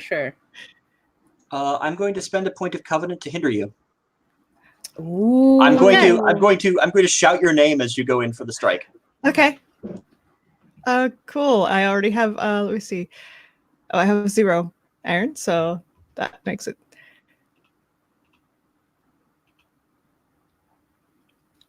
It's a 7. Ooh, even with the hinder. I think. Wait, hinder is -1 or -2? Hinders you- you roll with disadvantage. Oh, okay. Hold on. I will roll that other die then. Okay, it's still 4. So it's still, in that case, it's an 8. Ooh. Okay. Not that it matters, but Right. So I will say, okay. So I just want to make sure, Attain, like, what were you hoping would happen instead? Like, as you were trying to stop Estrid. Whatever she does, I don't want her to kill my brother. I want her to free my brother. I don't want her to impale my brother. right. Okay. I don't necessarily want to kill him. I just want to stop him. Right. So I'm probably just not going. I mean, if you yell and I think about it, I will not stab him in the heart. Yeah. Just sort of like just try to get him to stop, like break the armor with the sword instead. Yeah, I think that's totally fair. So so you were using a strike on a 7 to 9. Okay, so you destroyed the quality. Oh yeah, because it says here it's dead. Okay, wait, no, like in Jammy's games, you don't have to kill everybody. I just have to stress that. So we don't have to kill him dead. Just to be clear, the hinder die was neither the highest nor the lowest. Oh yeah, that's a good question. No, it was in between. Okay. Okay, good. All right, thanks for clarifying that. So I will say, to make sure that he doesn't die, you'll have to take a point of contamination. That's fair. Just to like, so what happens instead, like you weaken the armor, but I'll say like that armor actually attaches itself to you. Okay. Right? Yeah. So, but that's what the contamination looks like. But you also get armor. Hey, all right. Yeah. Along with the ring, awesome cursed armor and an awesome cursed ring and a transparent finger. This is awesome. You got so much stuff. You got the sword. You got the armor from the side. I think go ahead. Who's gonna get but go ahead and mark that, just so that we don't forget later. Go ahead and mark that you have the armor. It has the tags of do you have to give tags to armor? No, I think you just have to say how much it can take, right? Yeah, I'm double checking. Just say that it can take 1 harm for you until you restore it when you rest. I will say that it has the tag like I want to say beloved by the castle. Let's just say cursed. I think that's like something. It's just one word. But yeah, so you take the contamination. You will also take harm from making sure you didn't hurt him, because like you had to be careful, but it's just 1 harm. Okay. So you can take a minor wound for it, or just take the harm straight if you I'll like. take the harm. Yeah. But tell me what happens. Like, what do you do in order to make sure he's calmed down, that the corruption has left him? I think that Attain yelling my name, reminded me, oh right, this, I don't know who this is, but she doesn't want him dead. And so I like shift, my aim with the sword to like up a little bit to his shoulder and just plow into him with the sword and kind of just keep pushing and pin him down to the ground until you force the corruption out of him, basically. Yeah. Right. And it, and that while I'm holding him down is when the armor just like decides to leave him and attach itself to me. Yeah. I'm in contact with him for plenty long enough for it to do that. Yeah. It just slowly builds on top of you. But yeah, and then so when that happens, you see him like shake his head like he's confused, and he says, Elena? And you see Elena Garland in the corner, right? So she steps forward and she just tumbles down onto the ground, exhausted, because by taking care of her champion, you have also removed the contamination from her. And so what happens is that Attain's brother gets up, and for a moment it looks like he's trying to go towards Attain, and instead he stumbles towards Elena and holds her close, and he says, my love, Are you all right? I run up to the two of them and I get his shoulders. I put my hand on his shoulder and I kneel down and I say, "Are you okay?" And then he Talk looks to me. confused and he says, Etain, what are you doing here? We were at the tavern. You punched someone, you broke their nose. Do we have a name for my brother? We do not have a name. That's what I can say. Let us pull up a name. All right. David, Yeah. listen to me. You need to take her and you need to get out of here. Don't look back. Don't listen to anything. Just take her and go. And he nods and he picks her up. She's still like unconscious. And he's also like, I have to point out, he's embarrassingly naked because he doesn't have the armor on anymore, but he doesn't seem to realize he's naked. So he's just going to get up there and leave naked if you let him. You know what? He's a bard. He's going to be able to roll with it. I want him out of this castle. Okay, so he nods and he gets up and he stumbles out of there. He doesn't even have the presence of mind to thank you properly. I mean, he's grateful, but he's just not fully there, right? But yeah, so you have defeated the acolyte of this area. Before we go on break for a short bit, I'm just going to that part because I always forget this move when I run. Okay, victory. Under confrontation moves.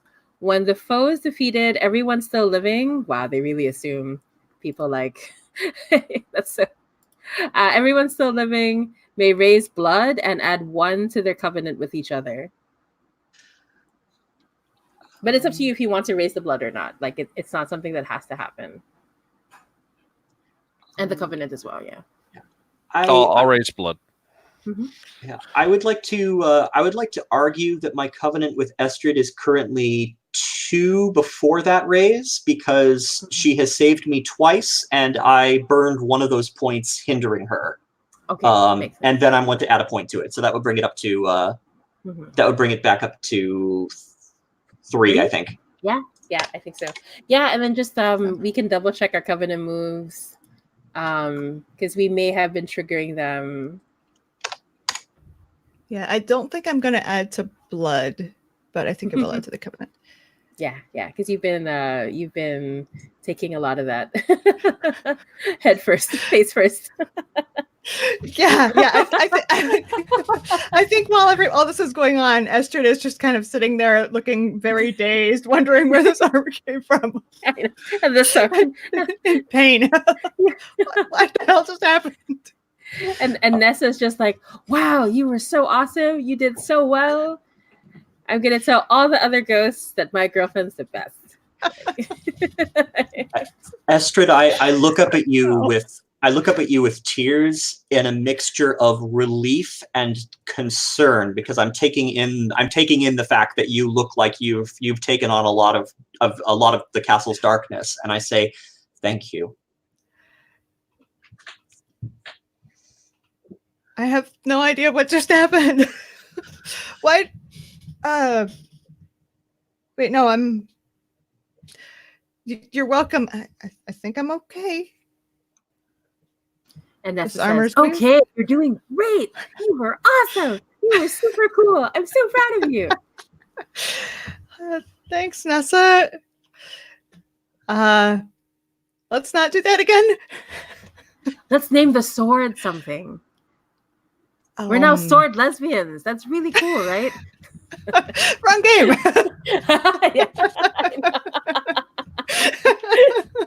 She's like super excited. Yeah, you're right. It does need a name. I don't know. It looks like it's made out of black glass. Yeah. Absolutely. But yeah, don't worry. No rush to like think of it right now. Oops.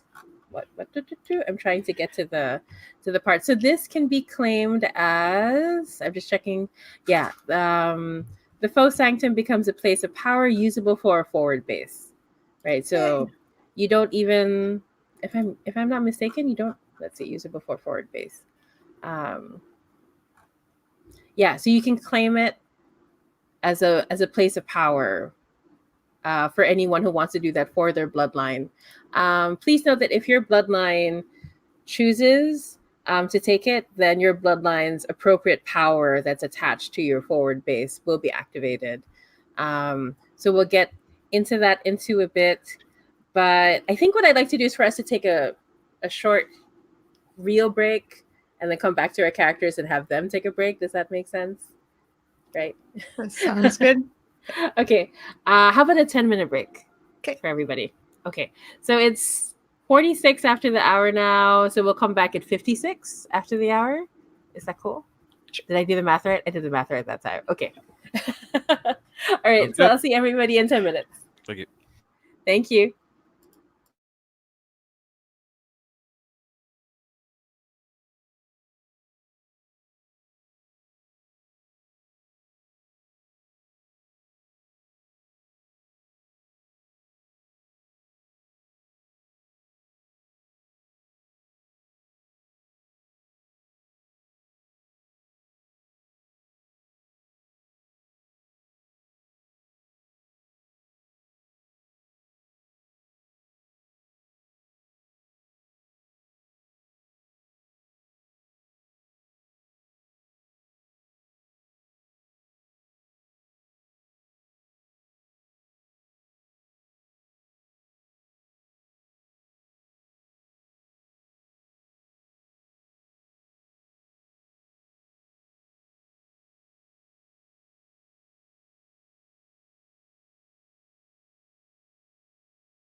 Hello, hello. Hello. Hi there. Okay, so I'm just gonna be reviewing our bloodline moves. Let's see.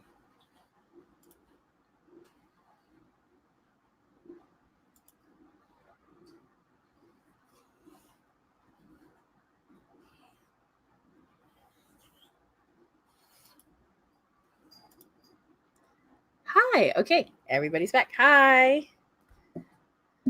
Cool. All right. So, what we're going to do now is we get to, after the players have taken a break, the characters will take a break. So,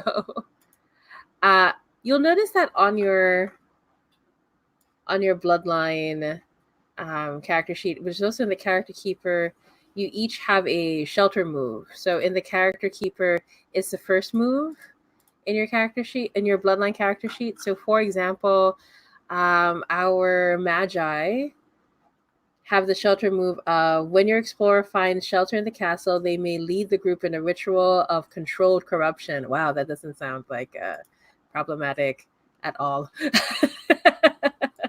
um, each explorer may transfer 1 point of contamination to another explorer with that explorer's consent.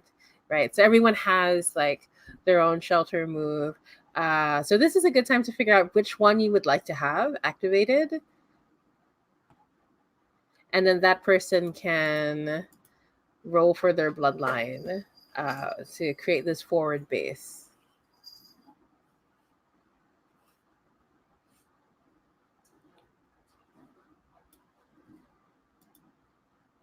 Though I will say that there's still a chance that, if the roll doesn't go well, that things could go badly, right? I'm just going to put that out there.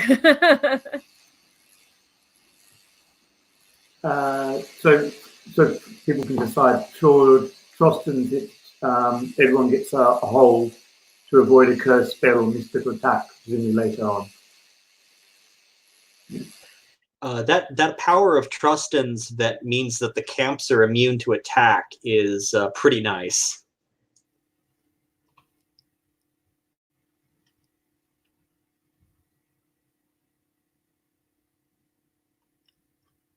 Yeah, actually, that's also pretty. Like everyone has that one hold for later. So that's pretty strong. And then just so the hidden hands one is when your explorer finds shelter in the castle, they may upgrade and reinforce their party's gear. They each hold one. Spend it to get fleeting advantage on strike or confront when you go up against an acolyte or the regent. And finally, oh, sorry, go ahead. Oh, while at one of my camps, if anybody who's got packed on the Blade of the Green Wood, if we end up owning a safe camp, you can basically purchase weapons from us. So if you want to pick up another weapon, that would be an approach. Yeah, so they're all pretty awesome. So I think it really depends on what sounds the most fun for everybody. I think we've been particularly unlucky, so I think that maybe Trostan's prayers might be a good point. Yeah, I'm kind of leaning toward that too. Okay, cool. Is everyone cool with this? So we can have Trostan attempt to take the forward base. So Trostan will claim a place of power as a forward base in this castle. So Trost, please roll with swords. Swords, 1. Okay. I'll note that anyone can spend Covenant also to still assist if they want to after the roll. I got 10. Oh, nice. Okay, very good. Oh, that's even better because on a 10, you pick one bonus. Oh, there's the list. Mm-hmm. So you get to pick either if there's... So just to let you know, it's on page... What page is this? It's covered by the StreamYard thing. It's the third to the last page. 17. There you go. Thank you. It's on page 17. So you can choose, there's room for one more. It counts as another Bloodlines camp too. Get one packed on them. It's well located. Explorers leaving the camp get +1 travel the labyrinth hold. And it's comfortable and secure. Get advantage on rest and relaxation here.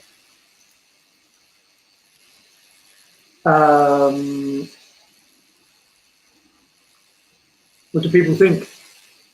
Do you have any preference? They're all pretty handy to me. Yeah. Well, technically, if there's room for one more, I think, if I'm not mistaken, because I've never had anyone roll 10+ on this move. If I'm not mistaken, does it mean that we get 2 of the Bloodlines abilities? I would think that it would be I would think that it would it would mean that you could spend pact for either one of those bloodlines. Ah, okay. Right. And that might be something that Wilhelmina is interested in, because with a swords of -1, it's going to be harder than usual for you to claim safe camps. That's true. Yeah. So maybe we'll use mine. Okay, very cool. We can go with that option. So everyone has access to both abilities, which is pretty cool. Yeah. So which one was the other one? Sorry. The hidden hand. Right. So when your explorer finds shelter in the castle, they may upgrade or reinforce their party's gear. They each hold 1. Spend it to get fleeting advantage on strike or confront. Like maybe upgrading the cursed armor is a good idea. So it's not so cursed. Is not cursed an upgrade? It's a feature, not a bug.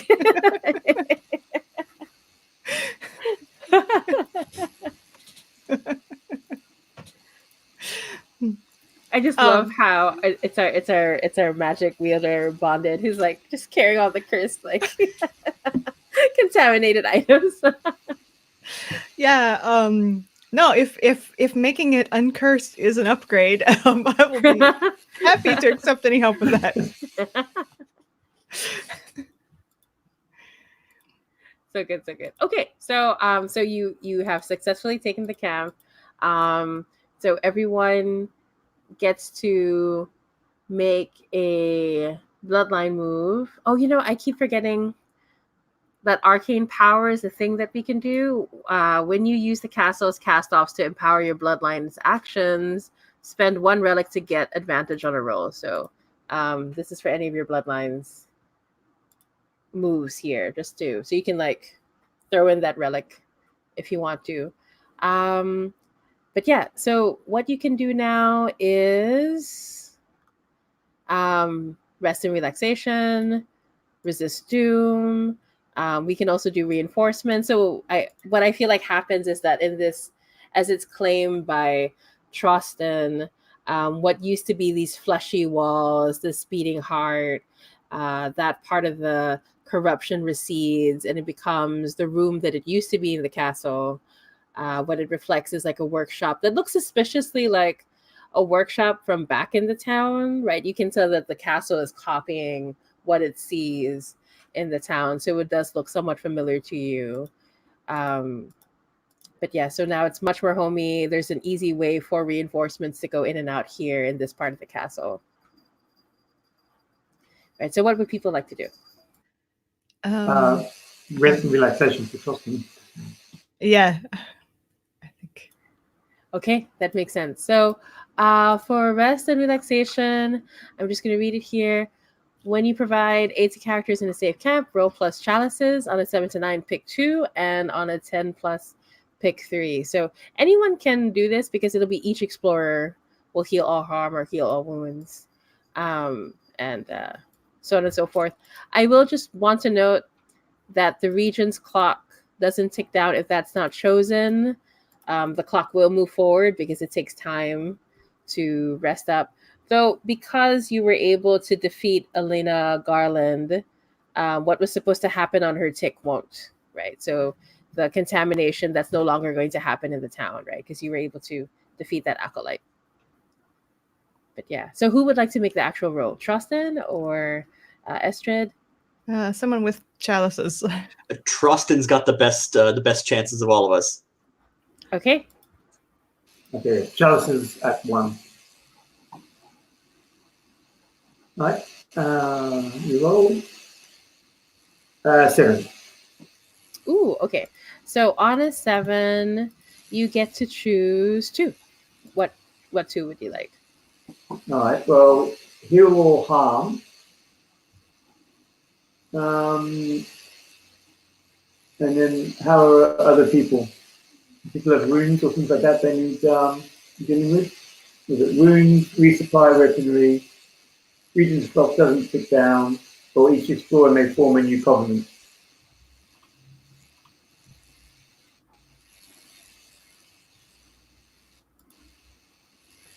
Any I'm preferences? unharmed, so all works for me. I think I'm the only one with a wound, and I just have 1 minor wound, so probably one of the others would be the better option. Would my my map, would that be considered a weapon since it's under weapons? Yeah. Mm-hmm. Oh. So you can reclaim it. You can say that your people Okay. come in and give you a new map. Do that. And they're like, please try to not destroy this one, young master. I mean, That you would give probably us are going to have to, but you know. Oh, absolutely. Yeah. That one would give us a +2 roll on blood for exploring Nice. the castle. Yeah. So And is everyone cool? I need more knives, so sure. Yeah, because they're with those damn things.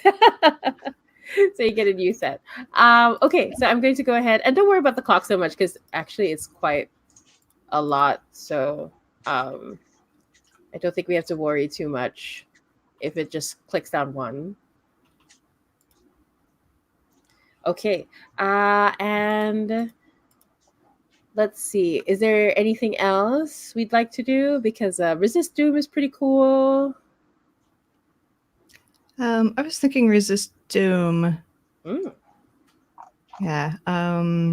Does anyone have any does anyone want to reduce their blood? I don't think anyone has any particularly high blood, so probably not, I guess. But there are other options as well. Mm-hmm. Yeah, I'm gonna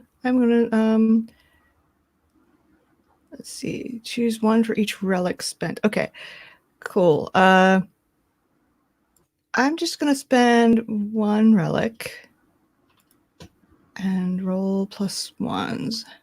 Sure. Which I believe is 0, or I believe is 1. Let me check. Oops, that's founders. Yeah. Okay. So it's 8. Ooh, nice. Okay.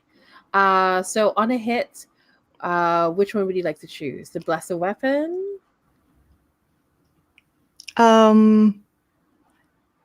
Yeah, you know what? Let me look at Sure.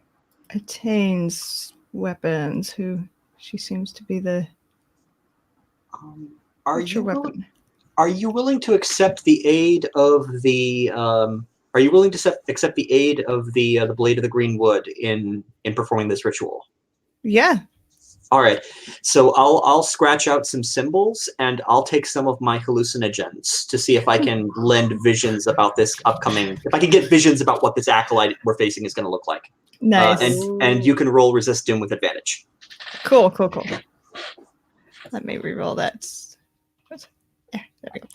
Yeah, stop touching things. Okay, so it's 8 + 1. It's still 9.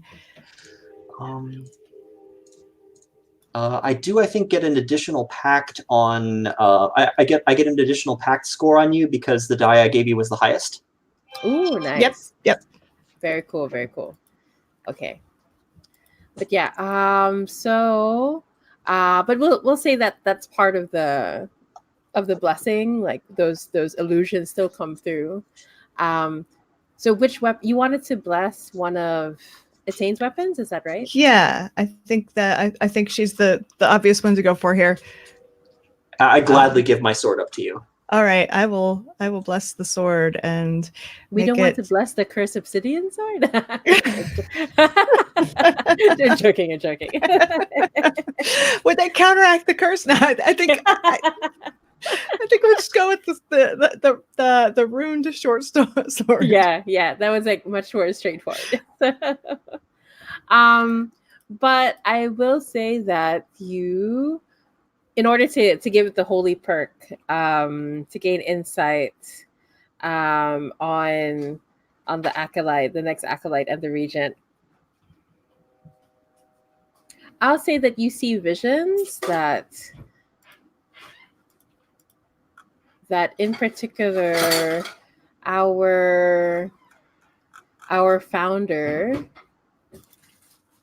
VG is not working alone. There are two others with him who are assisting him.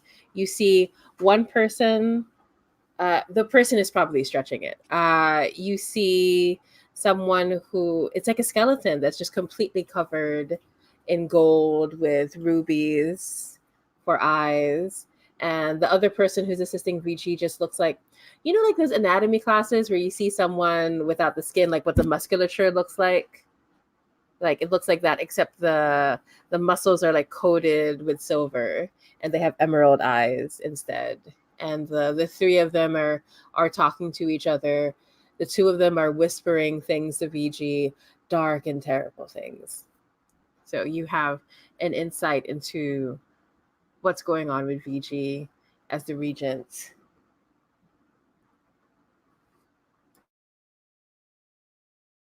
Okay, so let's see.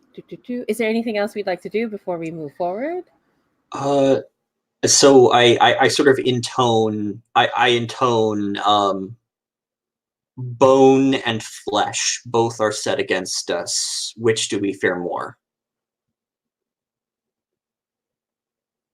Bone, flesh, and the secret malice behind each. Like so you're trying to have a sense of like who's more dangerous between the two? Yeah, mechanically I'm asking which one I have the holy tag against, but Yeah, I'm also absolutely.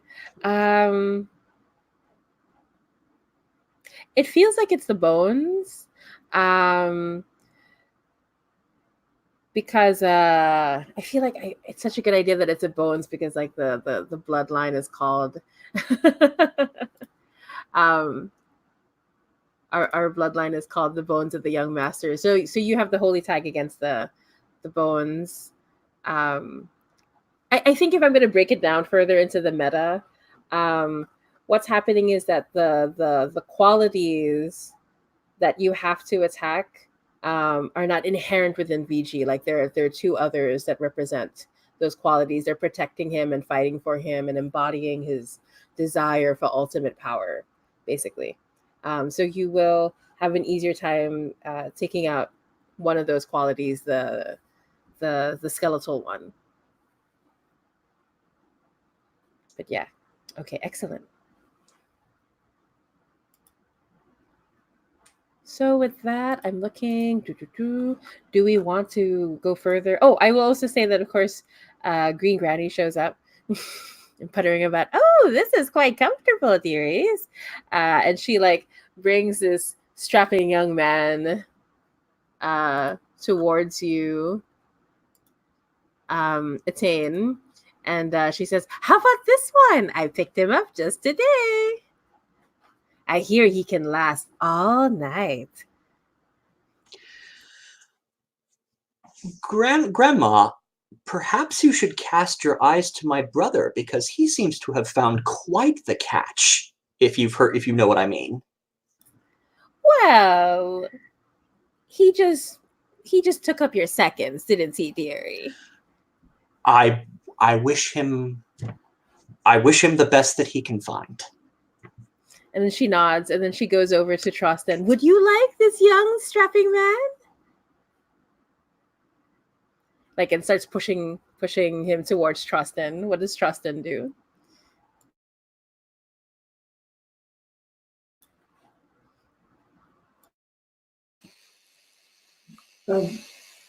I don't think Frosting needs to have anything to do with the witch. Yeah, she's just trying to find someone to be with him. She just wants to set someone up today.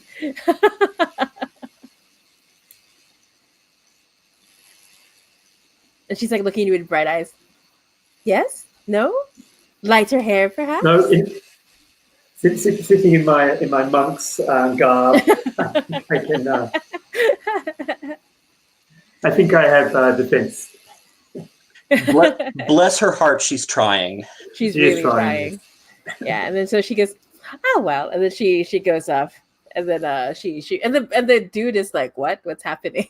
Like he's just being really patient with her. Okay, so would we like to travel the labyrinth?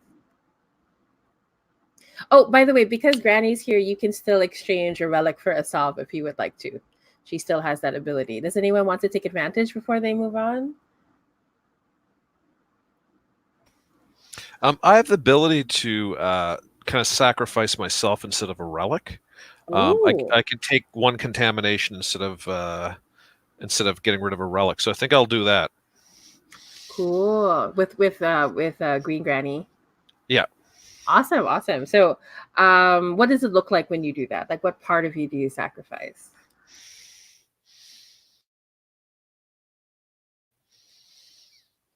I think that like she's got almost like a cauldron, and she asks to put the relic in, and I take off my glove and I stick my hand in instead.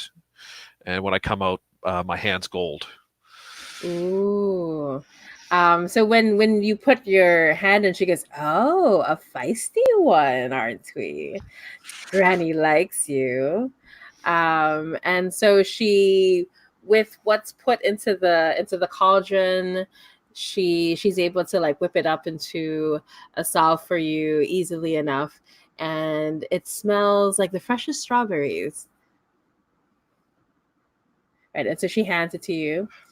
Could I interest you in a young strapping man, by the way? And she like goes over to the. And I say, oh, you know, actually, you have just what I want. And then I'm going to reach over into her pocket and take my chalk back. Oh, and she says, she lights up for a moment because she's so excited about the guy. She goes, oh, all right. Granny should have returned it. Of course. My bad, darling. My mistake. And so she putters off, right? So are we ready to go deeper into the castle now? Oh, yes. Just as a point of order, I go over to Trustin and I lay out the visions that I saw about the Regent and said, I'm not sure what this means yet, but perhaps that's something we can work with. With the quality of bone and the quality of muscles, and then the Regent in between them.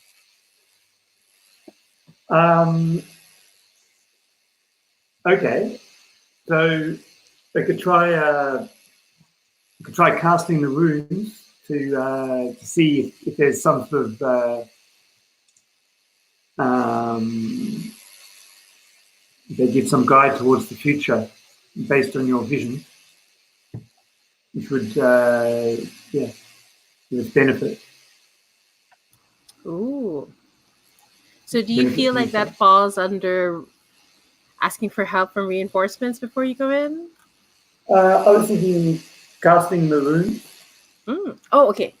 Which is a move on the sheet. Oh, very nice. Okay. Where is it? When you scribe into the future, describe your ritual and ask the GM a yes/no question. So I don't actually know what the yes/no question is because it's coming from these visions. So Trostin has described her vision, and based on those and the hallucinogens, starts drawing out runes onto the floor, and then I think I threw them away. I did. No, perhaps some non-glowing crystals. Yeah, the glowing crystals are gone.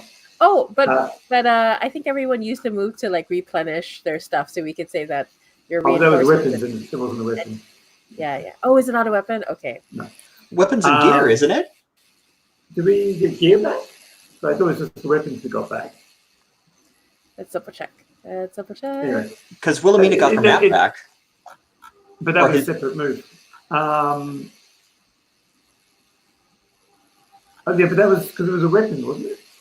No. Oh, repair. Oh, it was repair and resupply their weaponry.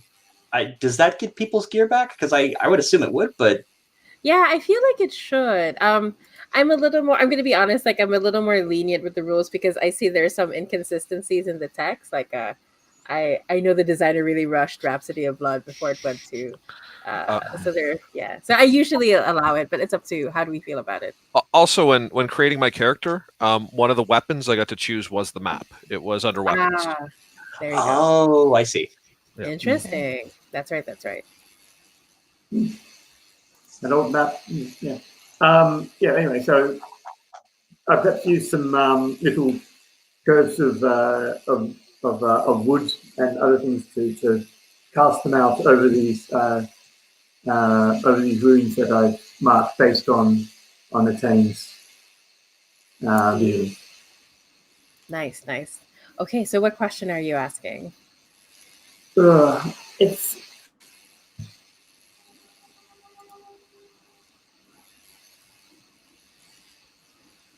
okay. So based on these visions, I try to get an understanding of if there's some path through the castle to the place where the Regent is, because that's what the vision was of the Regent and the people. Yeah.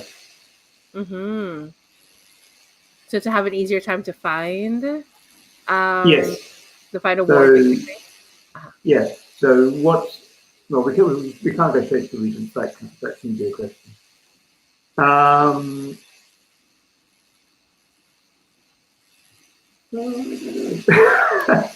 Yeah, it's hard making it a yes and no question, isn't it?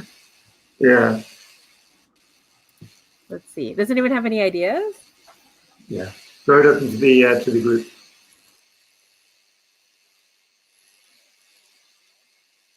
Nope. Okay. Yes and no is really hard. How about?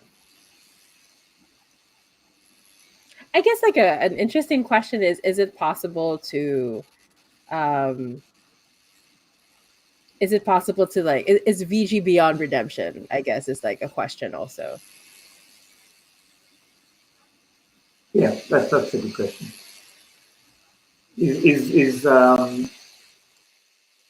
Can VG be saved from the chalice?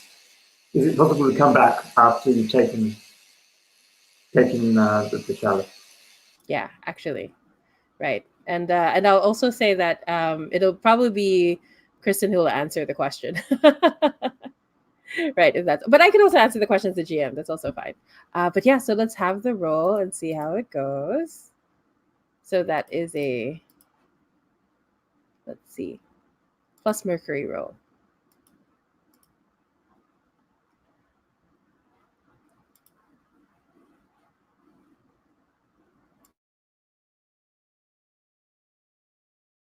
I seem to be particularly lucky with the dice today. 13. Oh wow! Oh my gosh, that's a good one. So you even get to ask a follow-up question, and it doesn't have to be a yes or no. Yeah, but it doesn't have to be a yes or no question. So, Kristen, do you want to answer the question, or shall I? Like, what do you feel more comfortable with? I can answer. I don't think he can be redeemed, but I think he can be purified. So I think you can destroy him and not cause his spirit to linger or go onward, but he's not gonna take redemption as an option. Right. He's got to attach to the power. Yeah, so what is the method of this redemption? Because I'm thinking maybe this redemption is like mechanically like taking advantage of an opening. But what's the way of purification? Do you purify by fire like you did in the prologue, or is there some other method of purification?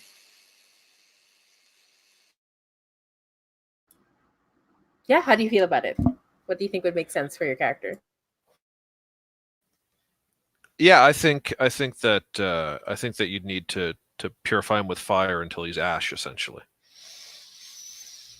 Yeah, because maybe what happened was he had the unfortunate luck to die in the castle as it was like coming down, right? And that's how. But if you create ashes instead, it will undo the corruption and purify. Yeah, I love this idea. Okay, perfect. And yeah, so just remember that you have fleeting advantage on acting on the answer. I'm just gonna like highlight it a color so we can remember that you had it activated. I also did the same for under bloodlines, just to remember that everybody has one hold. So you get to spend it on fleeting advantage, on strike or confront. You also have another hold to spend it to miraculously avoid a curse, spell, or mystical attack. So yeah, and the one carrying the cursed armor, I think that's a great great hold to have. Okay. So yeah, how are we feeling? What would we like to do? Do we want to press on?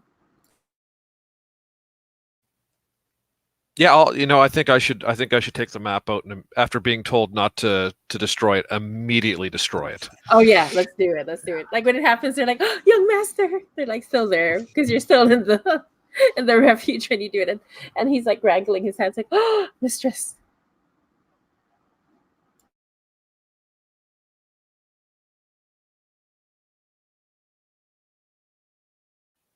So that's a 10. Oh, but it was worth the. It was definitely worth it. Okay, Yeah. so on a 10, tell me what this next. So once again, we're back to, we have one for your hold, for traveling the labyrinth, and tell me what this next ward is like because you're going to reach one, that contains something valuable or useful. So I liked our previous idea where we were going in through the mouth. Now I think we've kind of entered the stomach, and now we're moving out into the blood, into the muscles. So I think that we find another machinery room, but it's got like a beating heart kind of. Of the machines are beating like a heart, essentially, in there. Mm-hmm. Yeah, very awesome. It's just like rows and rows of machines. Like the walls are covered with them. It's this thrum that's going on. It's almost hypnotic, as it sounds like the beating heart. And you will find. I feel like what would make most sense in this room, because you'll find something valuable. Let's see. I feel like someone else will also show up here. I'm looking at my list of contacts. Let's see. Ooh. That makes sense. I feel like you find a weaponsmith in here. So this is someone from the town. Her name is Bertha, like a British enough name. I feel like yeah. So everybody calls her Bertie. She's quite a large woman. She comes from a long line of blacksmiths and weaponsmiths, for a long time in the town, and she looks a little lost. You can tell that she had wandered her way into the castle. She had been dragged in, but the castle had nothing to offer her that she wanted because all she wants to do is make weapons, and that's what she's already doing. So, like Granny, um, she's not as immune perhaps, but she's safe for now. So she's there, and you can see that she's like just picking up stuff, and she's moving it around, and she looks at you, and she recognizes you because you're all from the town, and she says, "Ho, what have we here? I thought I was the only one here that didn't look kind of crazy." And she looks at you, Etain, and she says, I saw your brother. He was running around here naked just like a few minutes ago. Is he okay? He was when I saw him. Did he make it? Was he headed out? And was there anyone with him? Yes, he was carrying the mayor's daughter. It's you know, I don't mean to like spread any rumors between the two, but you know, a naked man and like she's kind of disapproving. It's not my place to spread rumors. I just want to make sure he's okay. Yes, he seemed fine. Yes. I mean, his body's fine. I mean, not that I was looking, but anyway, do you have weapons that you would like to have me do anything for you? So you can use 2 relics to add a perk to a weapon, or 4 relics to remove a flaw. She can do that for you. Let me just like copy and paste that part of the. Did I copy it properly? Oh my gosh, is this another love interest? I think that's a good question.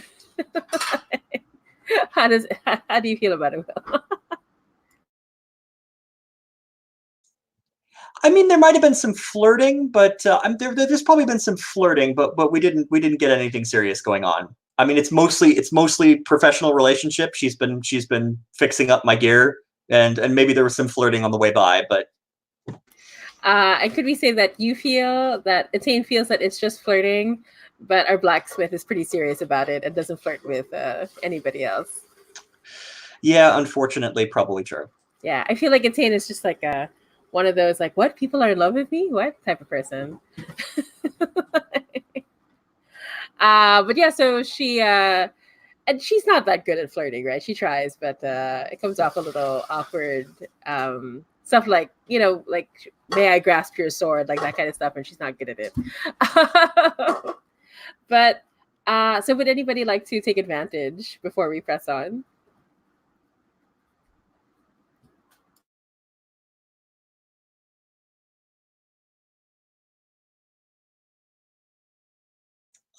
If someone is willing to loan me a relic, then I can take advantage. Otherwise, I cannot. Yeah, what did you need it for? I have 3. I can like that too. And Nessa says, what? You're giving that one? I like that one. I want to maximize our chance of getting out of here. You saw how hard the last one was to fight. Well, I don't know. You were pretty awesome, but all right, fine. I'm sure we'll find my relic. It's fine. Well, hopefully this will help make it strike true. I asked Berta if there's anything she can do to enhance the power of the runes on the short sword so that things hit by it are stunned. Oh, that's nice. Okay, yeah, I like that a lot. Yeah, so go ahead and add the perk of stun, and what she does is she goes, oh, you ask a lot of me, darling, but I'll see what I can do. And so she takes out, like, she has underneath her coat there's like a bandolier of little crystals that she pulls out and she crushes in her hand. And it's a forgotten art, but she knows how to cast the runes and work on them as well. Like any worthy blacksmith should be able to do it. So she works on it for a bit. It takes a short while. She's showing off a little bit for you, for sure. It should take longer, but she's able to do it in a few minutes. But yeah, so you have that new perk attached to the rune. And she sort of like makes flirty eyes at you as she does so. Goes unnoticed. As always, I admire your skill. When you say admire, she goes, oh, yes, my skill. Yes, of course. That's right. I am skilled in other ways, but perhaps at dinner, I'm skilled at dinner. I can eat it very well, she says.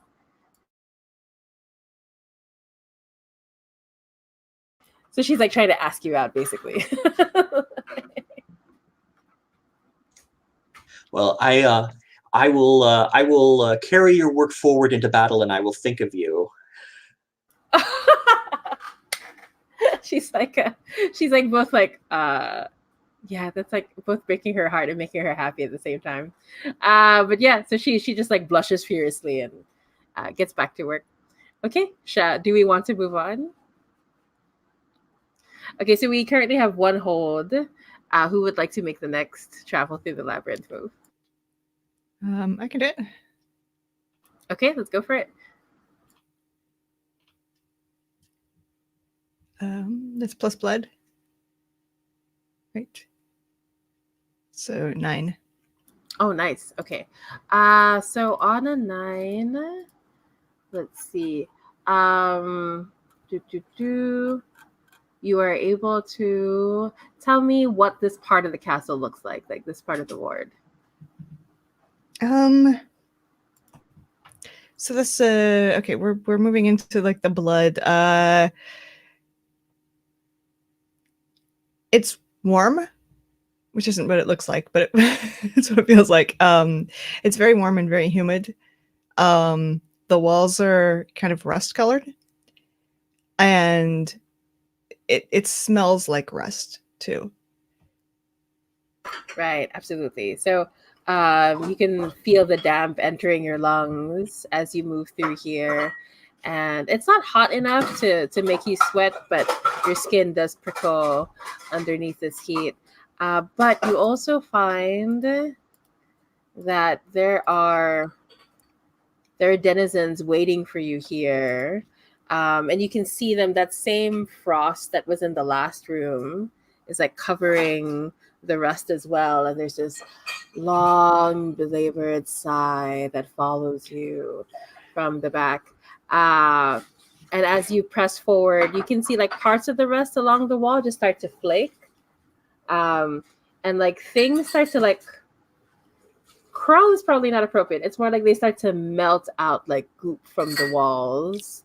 And there's like all these like chittering, like sort of like insect like voices as they start to form. But you still have time to try to figure out what's going on before they fully enter the area. So if anyone wants to see clear, if anyone wants to flow like water, please feel free to do so. But if you just want to hit things, please feel free to hit. I would like to see clear. Sure. Okay, I've never rolled that before. Cool. So roll plus glass. Good. That's 10. Oh, nice. So you ask 3 questions.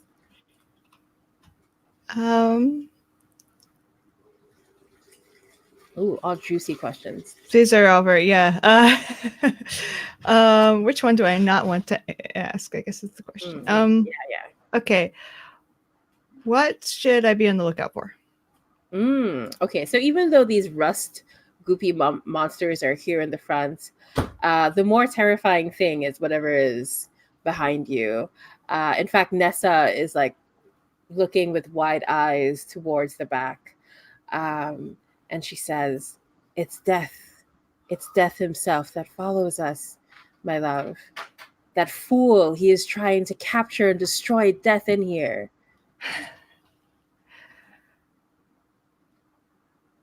Okay. That's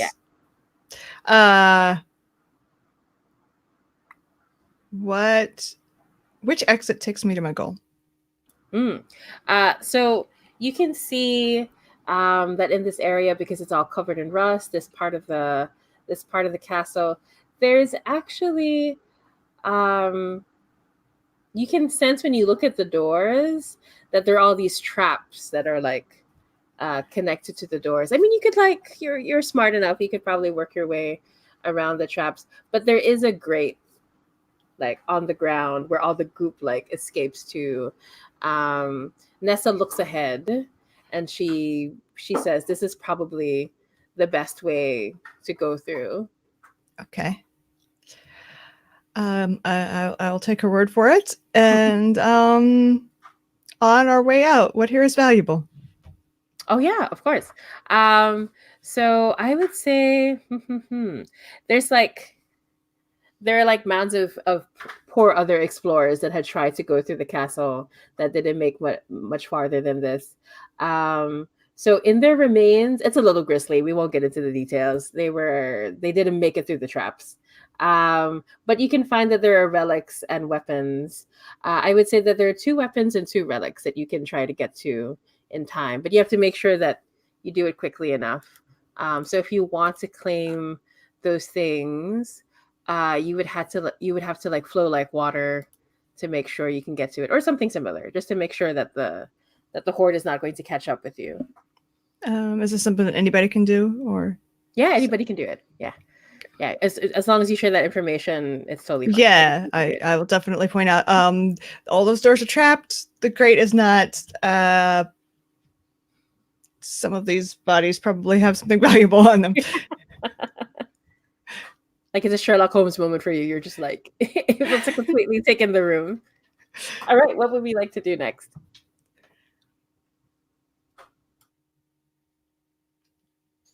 I don't have much mercury, so I'm not going to try to. Can I try to, like, is there a way to disarm the trap with by flowing like water? Oh, let's see. I think that would fall under it. Let's see. Yeah, change your environment, definitely. Yeah. Okay, I'm gonna try that. Cool. Go for it. So you don't have to go through the horrible grade. Sure. That's a 10. Oh, nice. Okay. So on a hit, pick 1. Yeah, a particular threat isn't a problem any longer, right? I guess that's the most applicable one here. So tell me what it looks like when you disarm the traps, like really easily, just like sidestepping everything. Yeah, I think I take out that my spirit level and my theodolite, and I kind of like take a look at everything, and I kind of weigh things, and then I just kind of rush through, springing every trap along the way, and the final. And I'm kind of standing at the other end of the room, and everything's just kind of come over, and I even look like I'm a little surprised at this. Like, wow, that went better than I thought. In fact, Nessa also looks pretty surprised. Like, oh, I guess we don't need the grate anymore. Okay, so the traps are disengaged, but the rust-colored goopy monsters have almost completely formed at this point, and they start moving towards you. You realize it looks like the gold liquid from before, but it's worse. Like over time, it has tarnished and grown truly corrupted. You unfortunately recognize like one of them starts to take on a figure, and it looks like that same guy that you punched in the nose, still around. He's still fine. He's okay, living his best life. But he moved towards. Yeah, I think in this state he would definitely move towards Attain and try to break your nose. So please, what would you like to do? Would you like to face the horde? Would you like to flow like water? I mean, I feel bad for the guy. I kind of do, but so I'm not going to kill him, or I'm not going to like slice him in half or what have you. But if I can, I guess I'll flow like water. I want to drive him back and create a space for people to flee. Okay, yeah, that sounds totally fair. Let's do that. And I'm going to snark at him while I push him back with the flat of my blade. I liked you better with a broken nose. I get a 9 on flow like water. Oh, perfect. Okay, so you're going to pick a particular threat isn't a problem any longer. I will say there has to be a cost of some kind. I feel like contamination makes the most sense because like you're really close to him. But I'll let you make the choice if you want to take harm or contamination. I'm willing to take contamination. Yeah. Okay. So he sputters as you say that, right? When you knock it, like when you hit him so hard with the flat of the blade, like the goop just like leaves his face and he sort of like shakes his head like he's really disoriented, and now you've broken the nose in the other direction. So it looks properly crooked at both ends. And he's like holding his nose, going like, oh, what? And he's like swearing under his breath, but he stops and looks around. And it's enough to wake him from what's going on. And you realize like it's sort of like a chain effect. Like it also helps some of the other ones who were lost. And so they take this moment to flee and get out of there. But we still have that sense of death coming from behind. So what happens next? Would Trostin like to do anything? So what was it last bit? There's a sense of dread coming from behind, you'd say. Yeah, because like I mean, just to be perfectly clear, what Estrid has discovered through Nessa is that VG is trying to trap death within the castle to make sure that he can never die and to have complete power. So this form of death, this aspect of death, is what's coming close behind you.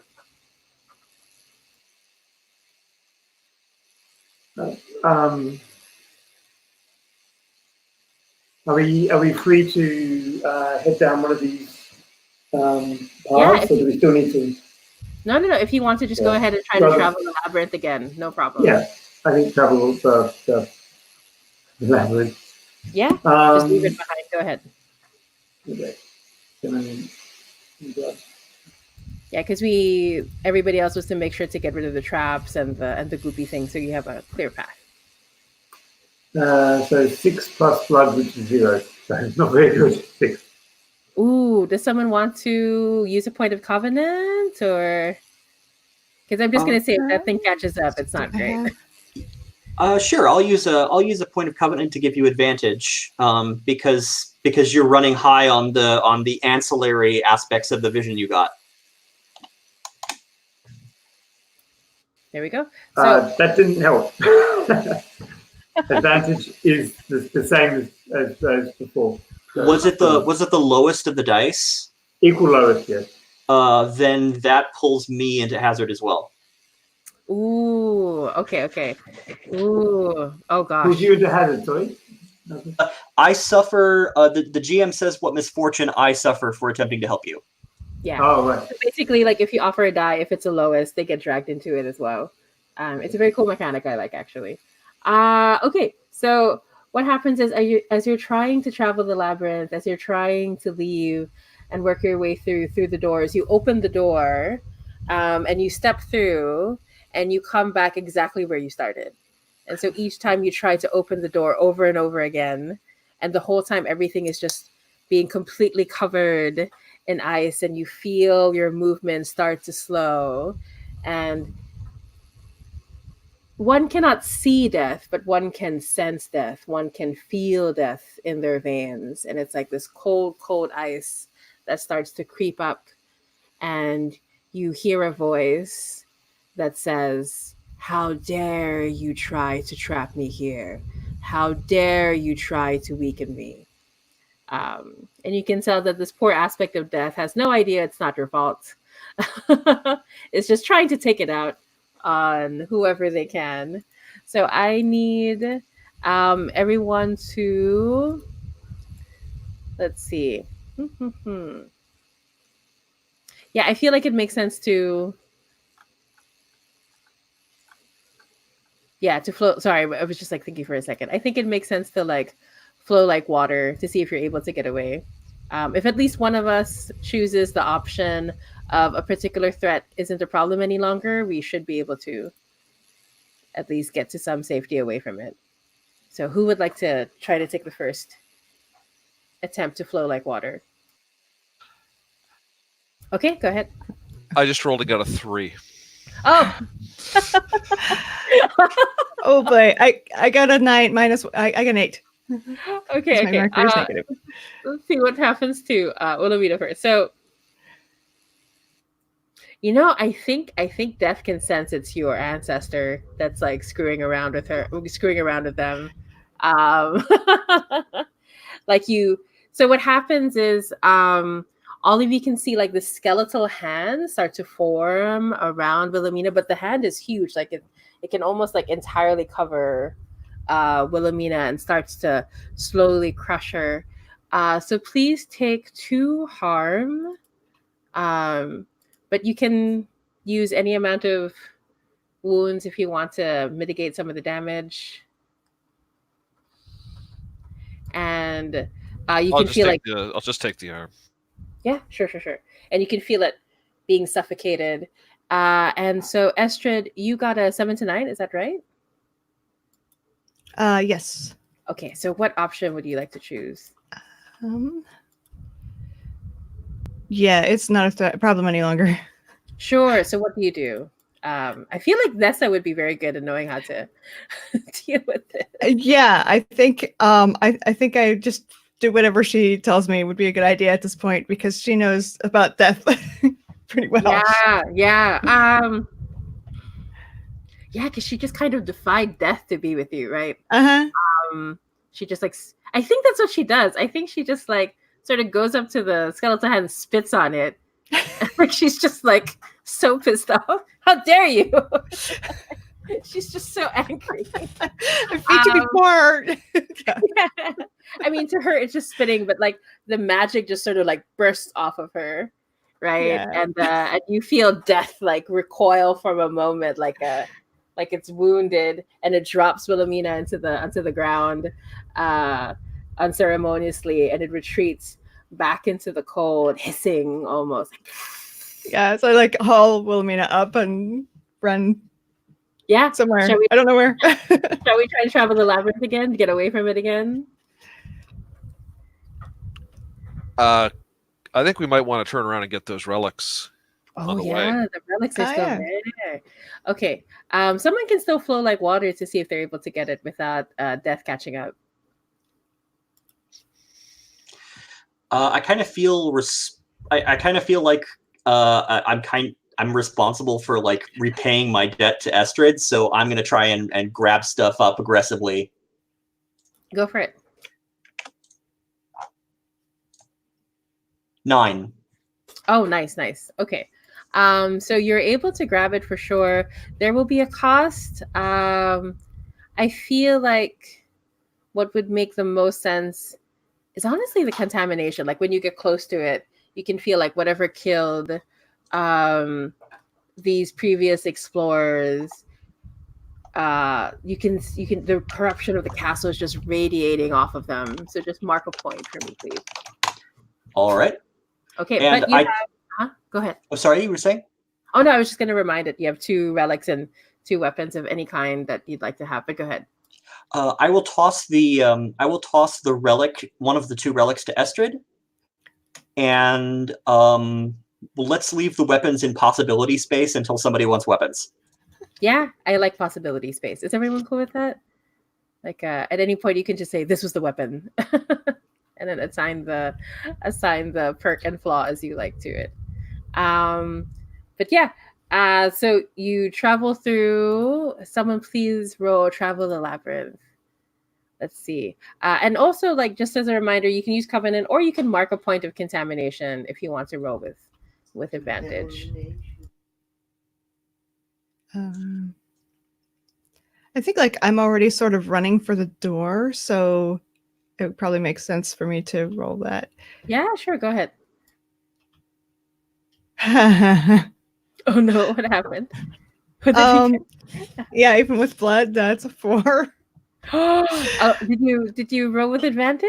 I did not. I'm going to, yeah. Did you want to mark the contamination? I'm gonna mark contamination. Yeah, let's roll. Okay, that's much better. That's okay, what did you get? What did you get? 8. Okay, much better. So you are at 2 hold. Is that right? 1. No, you're at 3. You're at 3. Yeah, I think that just made it 3, right? Yeah. Also I now have 2 blood. Ooh, nice. Okay, so just as a note, like right after this, if you want to go straight to the Regent, you can. But anyway, so you escape through. You get to another part of the ward. So we're getting even deeper. We're getting closer to where the blood is. So things are hotter here. Do you have anything you want to add? What does Estrid sense about this ward? I mean, I think Estrid is just trying really hard to get away. Even though, like, yeah, Death recoiled and disappeared, but like, or not disappeared, but retreated a little. Death is chasing us. Yeah, absolutely. So as you enter, there's this long corridor, um, and it's just full of thrones, like thrones on every side.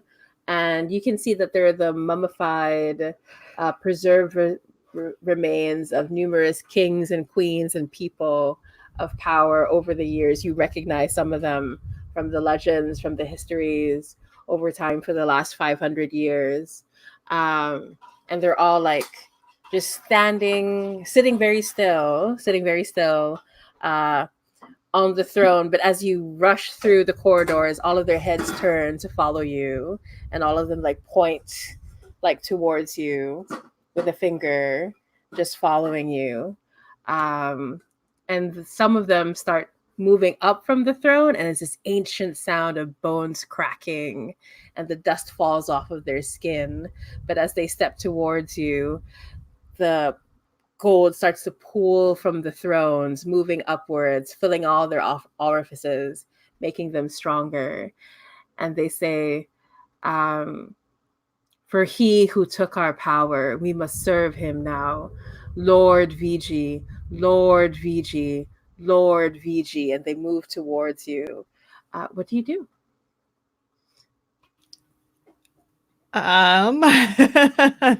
This is open for anyone because you're all rushing through. And so this is the acolyte, so we're using confrontation movement. Okay. So just to make it clear, thanks for the clarification. Since Bethany rolled, it was like an 8, right? Yeah.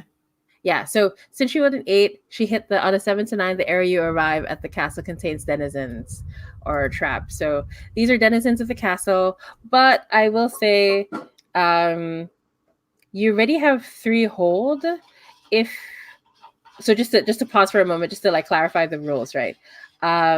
If you want, you can go straight to the Regent. It's just that the acolyte will also be there, so it'll be a tougher fight because there'll be 2 of them to take on.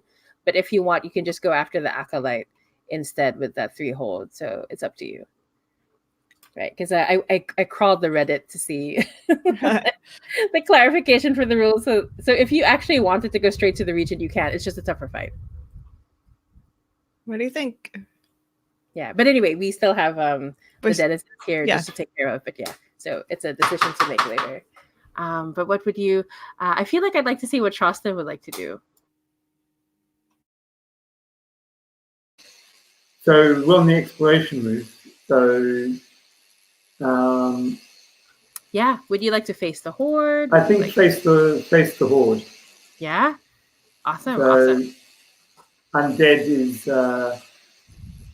and dead in their thrones need to be laid to rest. Combining both the Catholic and the Druidic traditions in this one. Nice. Awesome.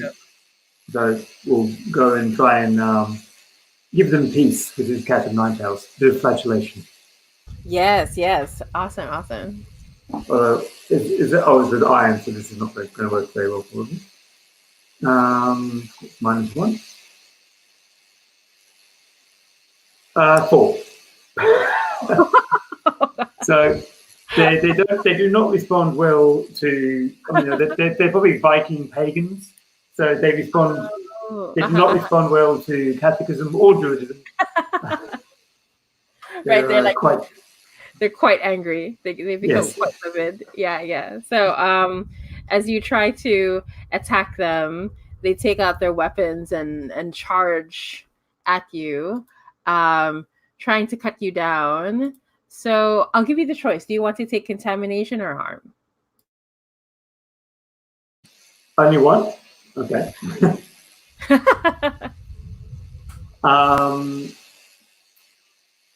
I will take the contamination. Just me at 1 blood. Yeah.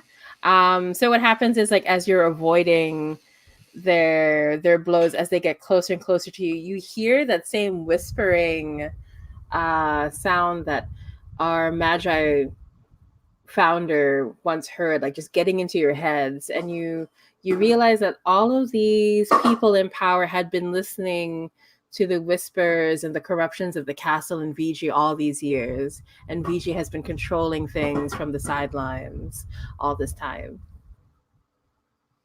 Right. So, but mark that point of contamination. But the horde is still present, very much so. In fact, more of the kings and queens and people in power like pulled themselves off. It's like at this point, you're very close to being completely overrun in this very narrow space in the corridor. What would we like to do?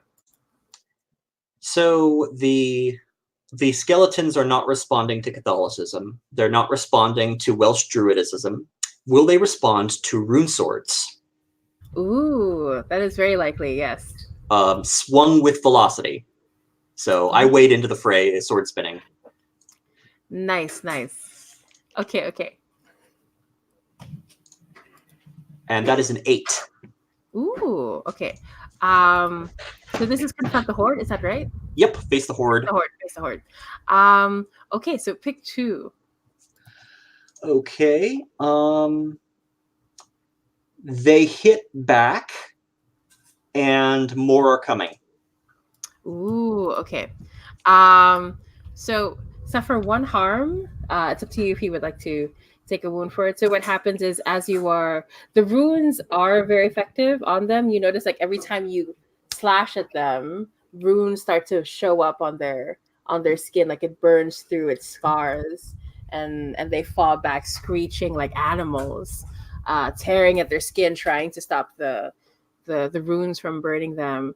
But it causes some of them to frenzy, and it's harder to fight them off. So you take that 1 harm. And they start getting desperate. You see them, like some of them smash their fists against the walls behind them onto the corridor, and it cracks through the brick, and they start dragging more skeletons out. They start dragging more minions out to attack you. Yeah. I will mark armor to avoid the wound, or to avoid the damage. Yeah, perfect. That makes sense. And okay, what would young Wilhelmina like to do?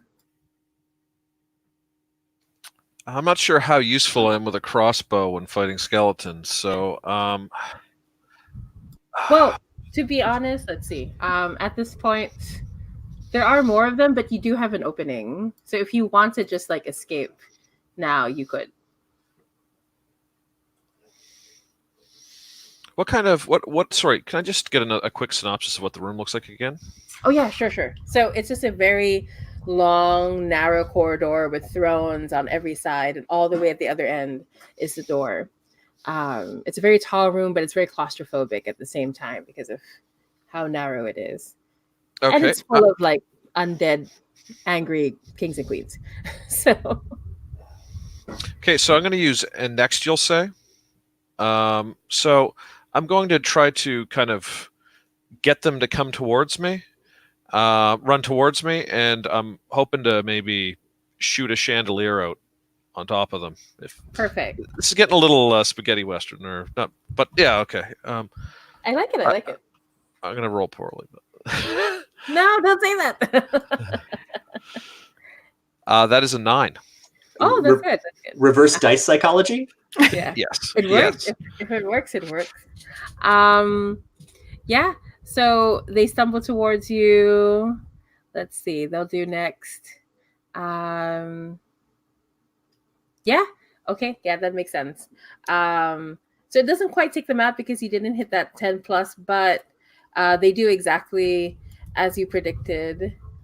Because they're really angry and upset, and they get caught in the chandelier that hasn't defeated them, but it has stopped them in their tracks. It's created this very clear divide between the two of you, between your group and their group, right? So this is the perfect opening to try to either take care of them once and for all, or travel the labyrinth again. You do have 3 hold, so you don't even have to roll technically if you want to travel the labyrinth.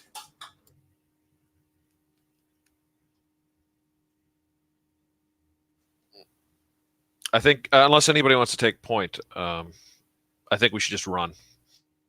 That seems like a good idea. Yeah, you can just leave these Sounds good guys to me. to death. Yeah. Okay, so I guess my question for you is: do you want to face the acolyte one-on-one, or do you want to try risking facing both the acolyte and the regent at the same time? It will be a tougher fight, but I'm also looking at the time because, like, Uh-huh. Yeah, it's after the I was going to say on a meta issue, I will have to go at 1:00 for me, which is yeah. in an hour's time, 55 minutes. Yeah. Oh yeah, I Let's forgot. go We're for in it then. time zone, yeah. Yeah, but I'll make it like not too crazy, just to because we're fighting both an acolyte and the regent at the same time. Okay. We want to take a 5-minute break before we go into it, or do we just want to rush in and wrap things up? How do we feel? Yeah. You're okay with it? I'm cool moving. All right, let's go. So you rush your way forward. I feel like it's Wilhelmina probably who's taking point. Does that make sense? Like acting really super gutsy. Perhaps has gotten really confident from from disabling those traps and dealing with these things. So Wilhelmina takes point, and you rush through the castle, just running through it. It feels like the castle is welcoming you in, pulling you in deeper. You're not sure if you're doing what you want or what the castle wants you to think what you want to do. And you go in deeper and deeper until you find your way into this lavish throne room, the same throne room that Wilhelmina saw in her vision in the mirror, and the same vision that Attain saw. VG is sort of like sitting on the throne, but very like relaxed, like with one leg, one knee on top of one part of the throne, back against the throne, like in his hand dangling is the chalice that he drank from all those years ago. And he lets it drop from his fingers, and it makes this huge sound just echoing through the halls of the throne room.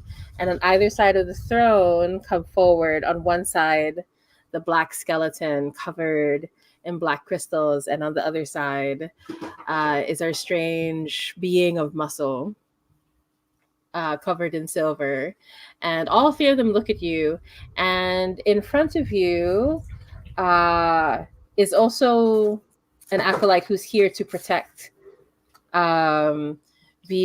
And so VG snaps his fingers. I think what I want to ask is, who was the being, the creature that used to protect this town? Like what legends spoke of in song? Who was once the protector of this town that now protects VG instead?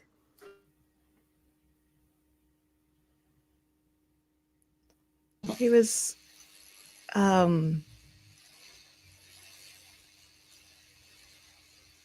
he was supposed to be a giant, and every few years they like made a sculpture of him out of like just wood or clay. It was something that would deteriorate after a few years, so they had to keep rebuilding it, and every time they did, there was this big ceremony. So it kind of kept the legend going. Just the fact that they had to keep rebuilding it actually kept the legend fresh in people's minds. Yeah. And you were about to say something, Charles, too? That was fine. I was going to suggest something like they were. This is the hometown of one of the Knights of the Round Table, something like that. So, but no, I think what Becky said is fine. There's no reason it couldn't be both. Yeah, I was about to say, like, what if it was like it was originally one of the Knights of the Round Table, and then the stories got out of hand, like, oh yeah, and he was a giant that towered over all the other knights. Like over time it just like became this huge exaggeration of the facts. But right now in front of you, it does not feel like an exaggeration, because there is a very huge knight that's made out of like like the same mud and stick and rocks that the villagers, the children used to put together, just like rises. And I feel like it also makes sense that our druid can sense how the earth has been perverted in order to serve and create this creature. And in the middle, their chest opens up, and you can see, like, in the middle of it is the heart of the dryad just beating away, right? It's splintered and it's breathing into him, and it's straining, and it's in a lot of pain. And you can hear the soul of the dryad reaching out, saying, "Help me, please. I can't hold back much longer. And then the voice fades as the creature comes towards you. So we go into full confrontation moves, and I'd like everybody to make a dodge to see if they avoid the attack. Oh no, what happened? What's that roll? I rolled a 1. Oh, I rolled my a 2, and my Mercury is -1. God. Oh my gosh. Okay, how's everybody else? Oh, I rolled don't a forget 5. we have 2 weapons and like possibility space, right? So just remember that. I have an Sorry. 11. 11, okay. 8. 8, okay. And how about young Wilhelmina? How did she do? Ooh, 5, okay. Let's go with the misses first, with Estrid and Wilhelmina. So, yeah, I feel like the most straightforward thing is that you're just both grabbed, like in one fist each, like, you know, it's not Godzilla. What's his name? Oh my gosh, King Kong, like King Kong style. Yeah. Like just grabbed the two of you, like shaking it, right? Just screaming, like it's full of rage and anger. It doesn't know what's happening. It's really scared. It's forced to like serve the regent. And then the other two, what did Trostin get again? I'm so sorry. 8. 8. And then, so on an 8, what would you like to choose for your options? The foes heedless in pursuit of you create an opening. Because the dryad, although it's driving it, it still has a sort of a memory of me, which is causing the giant to come towards me, even though it's not so friendly as I'd hoped. Yeah. Makes sense. I like this a lot. Okay. Which also means that you take harm in the process. So you receive 1 harm. Up to you how you want to deal with that per se. I'll And just take 1 harm. yeah, sure. Yeah. And the harm in particular is it's just like it's sheer force. It like falls, it tries to fall on top of you almost as it's coming out, and then you have to like scramble to get out of there and like dig your way out to get out of there. And so, and Etain, what did Etain get again for her roll? 11. Perfect. So there's already an opening. Do you want to make sure that you don't take harm and you don't get separated? Yes. Yeah. Okay. Awesome. Yeah. And plus, are we using your advantage on dodge? I'm just like double checking. This is the first time I remembered. Very good. Okay. Yeah, and just to remind you about the regained momentum. Yeah, for sure. Also, everybody still has their 1 hold from that bloodline thing, so it's a good time to cash it in at any point. Okay. So, and so this is a good time. There is an opportunity. There is an opening. In fact, I will say that the opening is at the back of its neck, like opens up. There's sort of like this, the dryad is attempting to help. So there's just this cascade of flowers that's growing on the back of the neck of this giant knight. And it offers like an open flower that if you cut at it will like attempt to put the giant to sleep. Basically, it will release pollen that will be able to help you with the next part. So who would like to try to strike to take advantage? I will, instead of that, I will jam my rune sword into the giant's forearm and attempt to free Estrid. Ooh, okay. Very good. So this is a sulfur roll to stand with me. Yes, absolutely.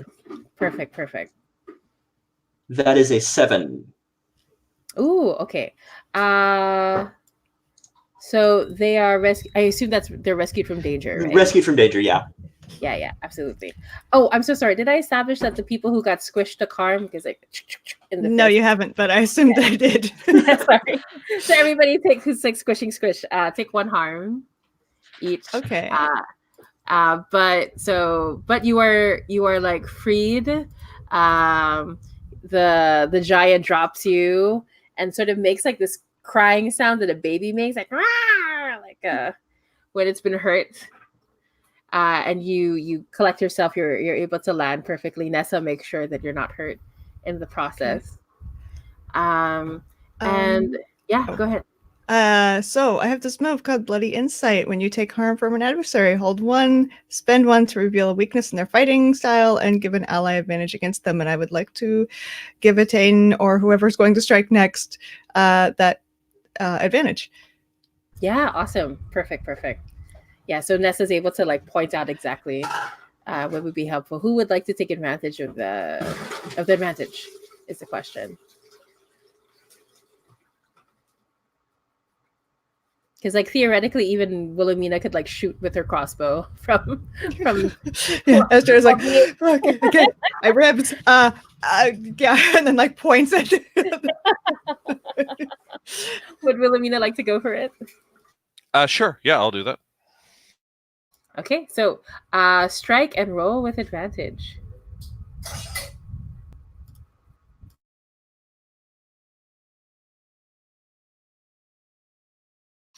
That's 6 and 6.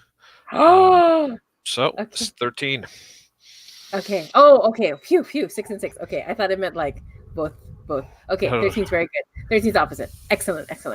Yeah. Okay. So on a 13, you destroy the quality. And so you were aiming for that flower in particular, the one that's going to release the. So what happens is the giant falls over, releasing you, and like instantly starts to fall asleep. Like this large snoring comes from its mass, but as it does so, all the greenery starts to overgrow and overflow around it, and vines start coming out covered in thorns. And you can feel the dryad is trying to, like Trostin in particular, can feel it. The dryad's trying to control it and stop its powers being used this way, but it's having a difficult time, right? So, who would like to try to find another opening?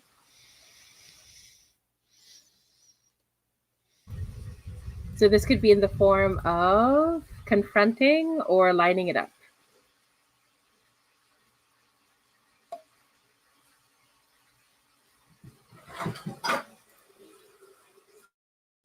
Trostin will try to line it up by chanting Druidic runes to strengthen the forest, and hoping that will also strengthen the Dryad's control over the creature and not the creature's control over the Dryad. Yeah, that sounds really good. Okay, So, go ahead. Roll with blast. Yeah.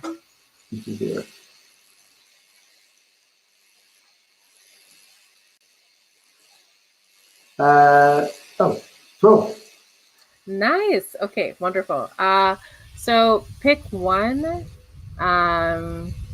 Let's see. So once again, the opening is created. Where is the opening coming from? Like, where do you see it? By doing this, the Dryad gains strength, and the wooden giant freezes for a second, just stops moving as there's a sort of internal fight between the Dryad and the Regent for control of this giant wooden body. So it gives people a fleeting moment to opening, to take advantage of this opening of its immobility. Awesome. Okay, that sounds perfect. Who would like to take advantage of the opportunity? Yeah. Tell me if this sounds implausible, but I think I would like to use astral projection. Okay, yeah, I'm gonna double check. I love astral projection. Yeah, I feel like it makes sense. Like you're trying to like go into the heart of the dryad and do Yep. something about it, I assume. Yep. Okay. Exactly. Yeah, yeah, that totally makes sense. So go ahead and strike. I feel like it could fall under sorcery, precise insight, stealth and guile, like however you want to flavor it, honestly. This feels like sorcery, I think. Yeah, yeah. Go ahead, go ahead. Okay, what's my I'm pretty sure I have 1 sulfur, so that brings it all the way up to a 4. Okay. Do we want to covenant? I'll spend a point of covenant. Okay. I guess I'll try and do some fast stepping in front of the giant to make sure that it's even more distracted to distract it from Nessa creeping up into it. Yeah, absolutely. Oh, good. Okay, cool. Okay. Yeah, that makes it an 8. Perfect. And that was the highest. Oh, awesome. So get the point of covenant back. Wow, that's so much fun. Great. Thank goodness. Anyway. So you strike. You get to that. I feel like what happens is like you're able to free the dryad, right? Like you pull it out completely. So the giant is no longer powered by the dryad, but at the same time, the dryad is no longer able to stop the giant from moving. And let's see, 7 to 9. I will say the foe, yeah, the giant does lash out at you. I think rather than the giant lashing out at you, it's more like just the feedback from pulling out the dryad. Yeah, okay. It moves through Nessa, and you hear her scream a little bit. So please take 2 harm. Okay. Okay, yeah. Besides, you still have that grandma juice. Anyway. I do, yeah. So just in case you. Well, how much harm does that heal again? All of it, yeah. Okay, cool. Yeah, let me double check. I remember it being really powerful. I'm gonna double check right now. It's under apothecary.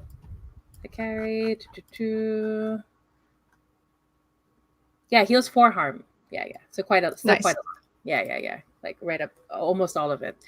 Okay, and so that destroys the. Oh no, wait! But you already destroyed two qualities, didn't you? Like this is the second one, if I'm not mistaken. Yeah. So I made it that our guardian only has 2 qualities. So that's able to completely defeat the giant. So the giant starts crumbling back into dust, and you hear the old knight say, to sleep again. I'm so tired. And just like completely sinks back into the castle. And you can see VG on the throne is upset, just completely crushes the chalice in his hand and throws it aside and stands up, and his eyes are blazing with that same fire with the priest used on him 500 years ago. Wow, that's really intense. Anyway, like poor VG has just been like boiling with like 500 years. So VG steps forward. And so he's flanked by, and once again, we have to stress that we have a weapon that has advantage against the skeleton on one side, and our naked being, skin naked, I guess, on the other. And the third quality that we have to contend with is that death themselves appear behind VG. And VG says, "Finally, it is complete. I have all the power I need. I simply have to get rid of the 4 of you, like little gnats, little insects buzzing away." And then, so the way that death shows up is like this huge skeleton that just sort of appears, covered completely in ice, like breathing out and just filling up the throne room with all of that ice, moving towards you. Who would like to take a move before all of these dudes attack? Yeah, go ahead. I think that like as soon as I made the giant slumber, I think that like now I'm set on VG. I'm not like gonna even bother with the giant. The giant's asleep. This is what I'm here for. So I'm shooting at VG with my crossbow. And Okay. I have a special move for that actually. Ooh. I have pinning fire. Your shots are precise and lethal. When you attack a foe with a ranged weapon, the foe must choose remain where they are, or be taken out if they're a minion, or provide an opening if they're an adversary. So I will roll to hit, I guess. Yeah, go ahead. Perfect. And that's a 12. Oh, nice. Very good. So basically VG has to choose, right? Remain where they are or provide an opening, right? No, I think they just need to provide an opening or Or be taken out. Got it. Yes. or be taken out. Yeah. Yeah. First, okay. Wonderful. Yeah, but VG's very arrogant. So Oh no, sorry. Remain where they are. Yeah, must choose. Remain where they are, or provide an opening. Yes. Yeah. But VG's very arrogant. He's going to provide that opening. He's going to move towards you, and so in particular, the opening is that as he moves towards you, arrogantly towards the crossbow, the musculature being sort of moves forward and allows the crossbow to like just the bolt to bury itself in its arm, and it starts bleeding out gold that gushes out. But now they are in the front. They are the opportunity. If you take them out, you'll destroy that quality. So the opening is there. Who would like to go for it? Oh, also, I want to ask, like, what do we do with the Dryad heart? Like, is Estrid keeping it, or does she hand it over to Troston? How big is it? It's like the size of a normal human heart. Oh, okay, that's not very big. Yeah, when it came to you, it shrank back down to size. Oh, okay. I think Estrid was sort of just distracted and trying to get away from it, so I don't think I would have picked it up. Yeah, that makes sense. So it's if someone else wanted to pick it up, they could have. Mm-hmm.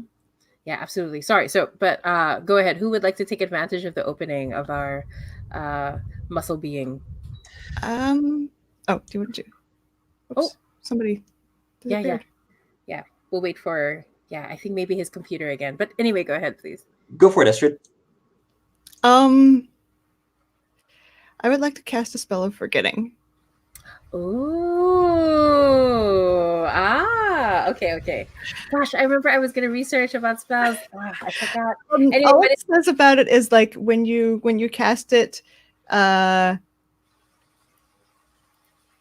pick one, mark contamination, forget the spell, or take one harm. And then it says on a 10+, you don't need to pick an option on your first cast. Ooh. But you have to roll to cast it. I think if you had rolled a 10+ when you gained the spell of forgetting, you'd get a free cast. Okay, cool. I don't remember if I did or not. So wait. Yeah. Yeah, I should have taken note. Where is that move? Oh my gosh, what page is that on? It is under exploration moves, or no, it's under drink deep because that was the move where I gained the spell. Yeah.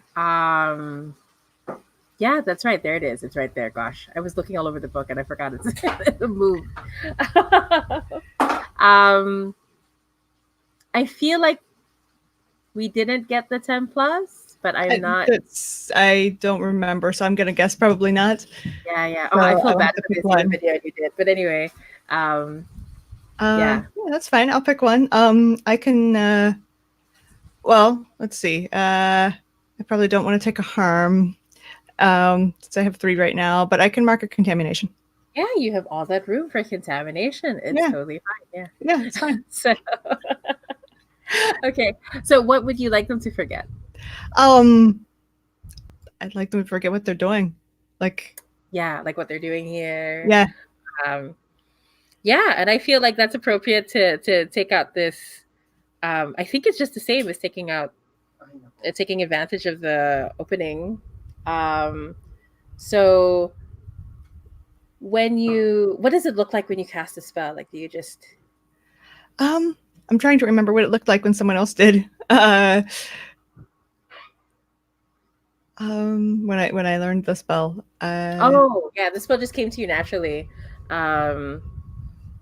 Yeah, basically, I'm wondering, like, do you speak of it, or do you lay a hand on them? Like what does it Oh, look let's like? say let's say I lay a hand on them because that's more interesting because that puts me in danger. That puts me like right there in the middle of things. Welcome back, Charles.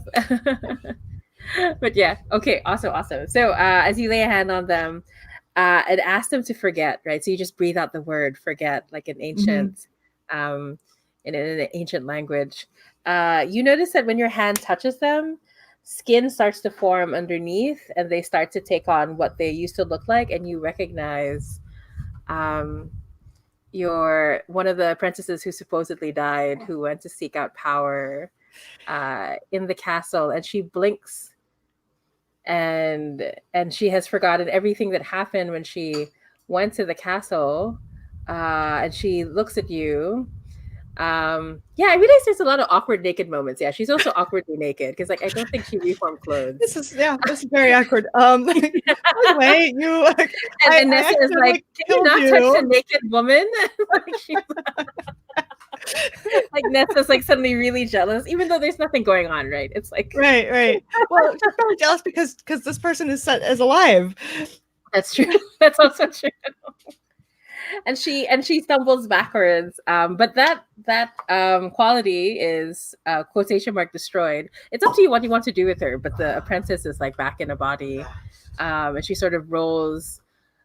She just sort of like passes out, like she's just completely overwhelmed with what's happening. You know, I mean, this poor girl. I feel like it makes sense. She says, "What?"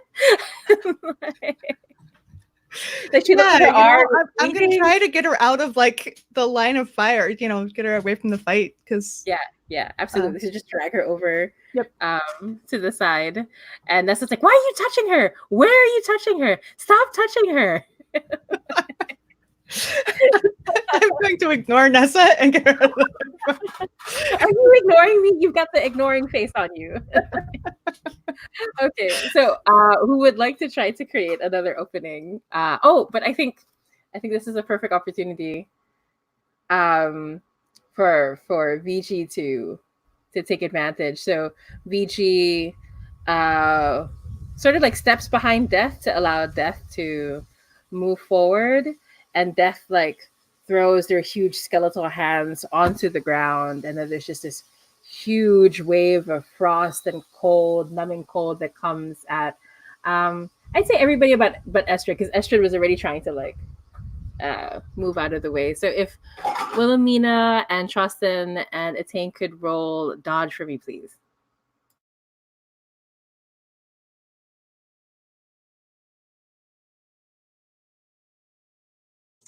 Eight. Nice. Okay. How do Wilhelmina and Trostin do? 5.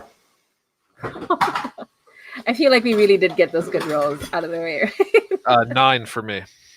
Okay. Whatever harm Trustin is suffering, I step in front of it. Oh, amazing. Okay. So your options for, let's go with Wilhelmina first. Which one do you choose? Avoid taking harm, avoid getting separated, or create an opening?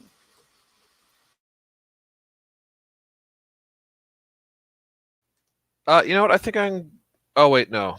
He would. I'm gonna avoid taking harm because he would kill me. Okay, that makes sense. How are we doing health wise? Yeah, just double checking. Yeah, okay. But you have no wounds so far. Just checking. Okay. But yeah, so you avoid taking harm. You get out of the way, but it separates you from everybody else as you move to the other side of the room. Like there's this huge skeletal hand between you and everybody else. And what do we choose for Etain? Like which option would you like? I will say that that this creates an opening. Yeah. Mm-hmm. So they're off balance as they try to get to you. Mm-hmm. With the other hand. Actually, I will say I avoid taking harm, presuming that I'd be taking a double dose of harm in that case. Because you're going to protect Trostan from the worst of it, right? Yeah. Yeah. So I don't take my harm. So I feel like, yeah, that definitely. Do you want to roll stand with me? I can do that. Yeah. So roll plus sulfur, please, to see how you do in making sure Trustin doesn't get the worst of what 4. Okay. Yeah, so we agree that you take the harm full in the face. Like you push Trustin out of the way, unceremoniously perhaps. And please take 2 harm. All right. And the harm is in the form of I think it's just pure force from the cold, from the hand just coming down at you. And so, do we have an opening though? I don't think an opening was created, right? Okay, what would we like to do next? Can I roll stand with me? Sure. What would you like to do? I'm noticing Wilhelmina's harm is pretty high here. So I think I'm going to try to reduce some harm here. Yeah. Assuming that works. Okay, that's a 6, but it's sulfur, so that's a 7. Nice. And I look at my options. Yeah. And Nessa's like relieved you're no longer touching. Yeah. Yeah, I would like to heal 2 harm. Yeah. Okay. So I guess that takes the form of the using your magic to help heal. Yeah. Since I'm kind of out of danger right now, I'm focusing on like trying to help the people who are currently in danger. Yeah, absolutely. Makes sense. Okay. And so we heal up, and who would like to, I think for the sake of time, instead of giving the usual 3 qualities for the Regent, I'll just give it to 2 because I want to give enough time for our epilogue and stuff. So we have one more opening that we need to create. Who would like to try to do it? Yeah, Trostin will try to confront this. So, are we against death or are we against Vigi at this point? It's up to you who you would, because like technically it could be like any one of those openings, the skeletal one or the. Because I imagine Vigi's the type to not get their hands dirty. Do you know what I mean? Like, yeah, I suppose if it's Vigi, try to use fire because we know that he doesn't like fire, but I have nothing like that. So I'll go instead. I'll confront death because the druids. There's constant rebirth of the forest and the trees, so death has no permanent hold. It's just a cycle of rebirth. Ooh, beautiful. And try to throw them off balance. So and I have an advantage as well. Nice. Okay. Just take that out. Okay, so what was it for? I can't remember what the. Oh yeah, sure. Confront. Fine. Yes. 0. No, actually, it didn't roll. It did roll now. 8.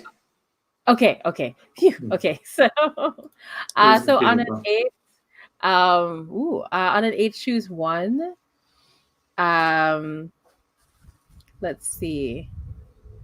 So you've created the opening, and which one would you like to choose? Would you like to roll with the blow, have the foe focus only on you, or don't mark contamination? No, I think I'm a self-sacrificing person. Am I? No, I'm not. Okay. In that case, I will roll with the blow. Okay, sure. So, so instead of taking 2 harm, you take 1, but you also still mark contamination as well. Okay. Yeah. And the form of this contamination. So you're going after Vigi in particular, or death? I'm sorry. I'm like this is death. Death, yeah. So the way that the contamination looks like is part of your face starts to flicker in and out, like you can see the skull beneath it sort of trying to break through the skin, and it's staying on your face, that flickering that the castle has, right? But the opening is very clear, like so death the opening here is like death is seen for what it is, like what you were saying, like seeing through that it is not the end of things. It is simply part of the cycle. You can see like death is shaken from the sheer confidence of these plucky explorers, like between Nessa and Shoston. He's like, what? But anyway, who wants to go for the opening and take down death? I will plant my feet and leap at death, my sword resounding. This is a strike with iron. Ooh, nice. Okay, I will. And you have advantage, right? Is that? Yeah, oh no, you can. I'll spend my outstanding hold for advantage on this strike. Okay, very cool.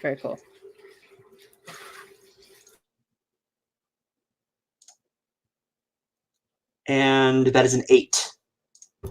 Okay, very good. So on an 8, this is the second and last quality that we're going to use. So it's destroyed. But I will say that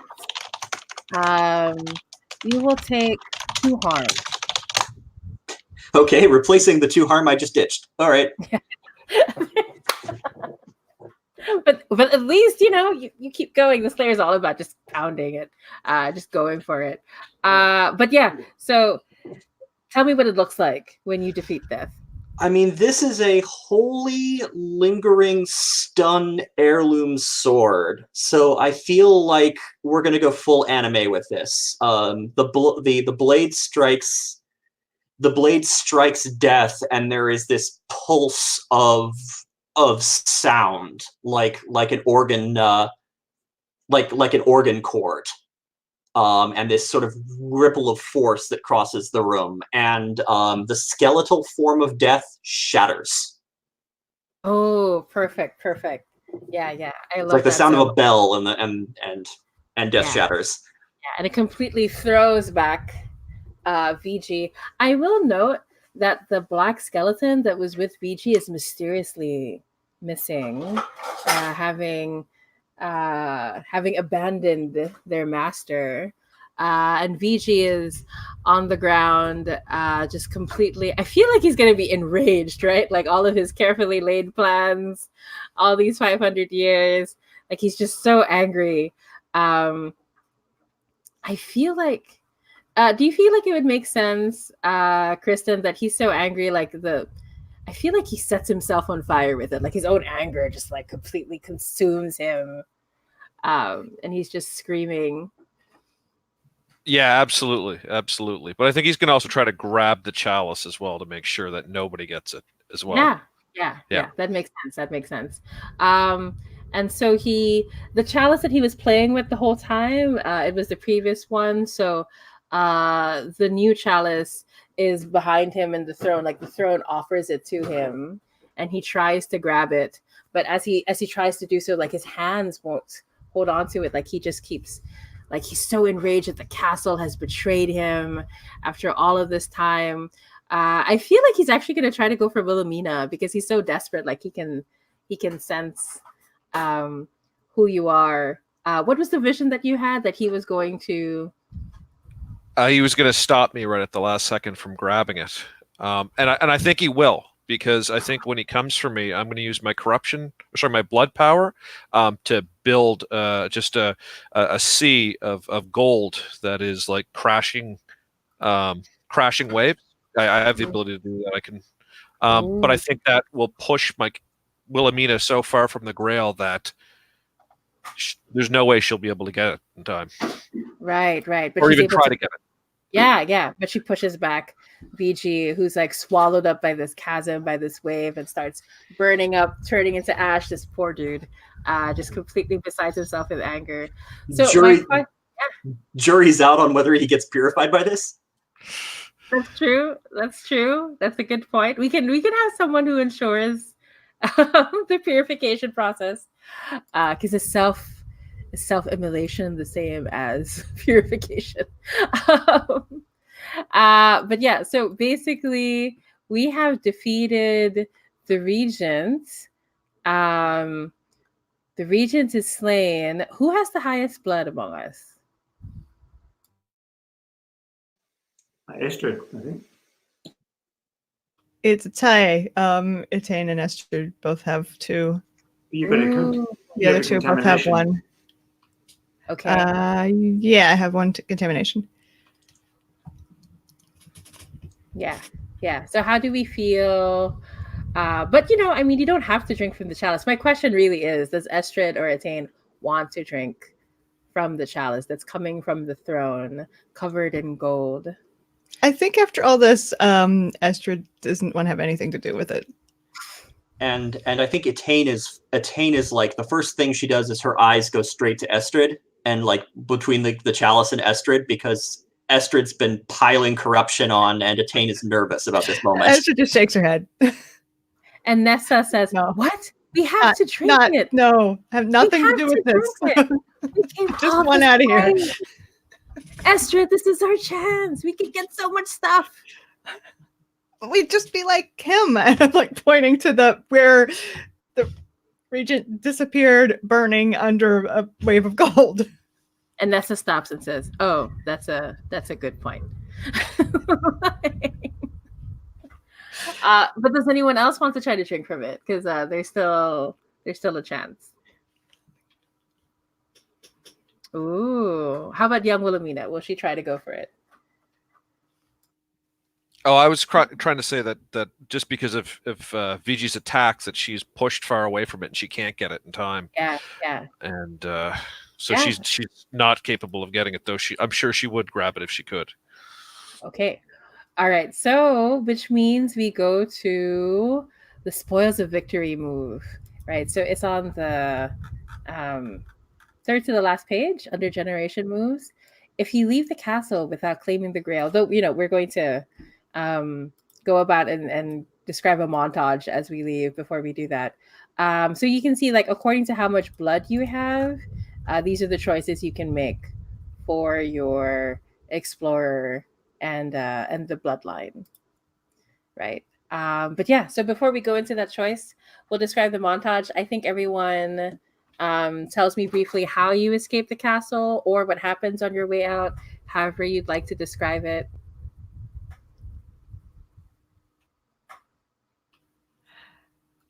I think Estrid is helping the other apprentice out, hoping that she won't remember exactly what happened until at least they're out of the building. Yeah, because she's just completely like, what? And I have armor over top of my clothes. So I'm like, here, if you can get the armor off, you can have some. Yeah. And she looks so confused. She's like, is there a problem with you being naked? Like, she's so out of it. She's like really out of it. No, there's no problem. It's fine. Come on. Nessa's like, there is a problem. There's a very big problem. Okay. And how about Justin? Because I assume you want to pick up the Dryad Heart, or it's with you. Yep, exactly. Yes. Goes in and carefully collects up any splinters or parts of the Dryad that can be collected before heading out. So as you pick up the Dryad Heart, it starts to shift and respond to you under your hand, and it starts to reach out towards you, and it creates armor around you, right? So you now have the armor of the Dryad attached to your character, which you can remove at any time if you want to return it to the church, no problem. But the Dryad has chosen you, basically. Okay, awesome. And how about who wants to go next? Etain or Wilhelmina? Etain, leaving the castle, gives the Grail a sardonic salute with the sword and spits.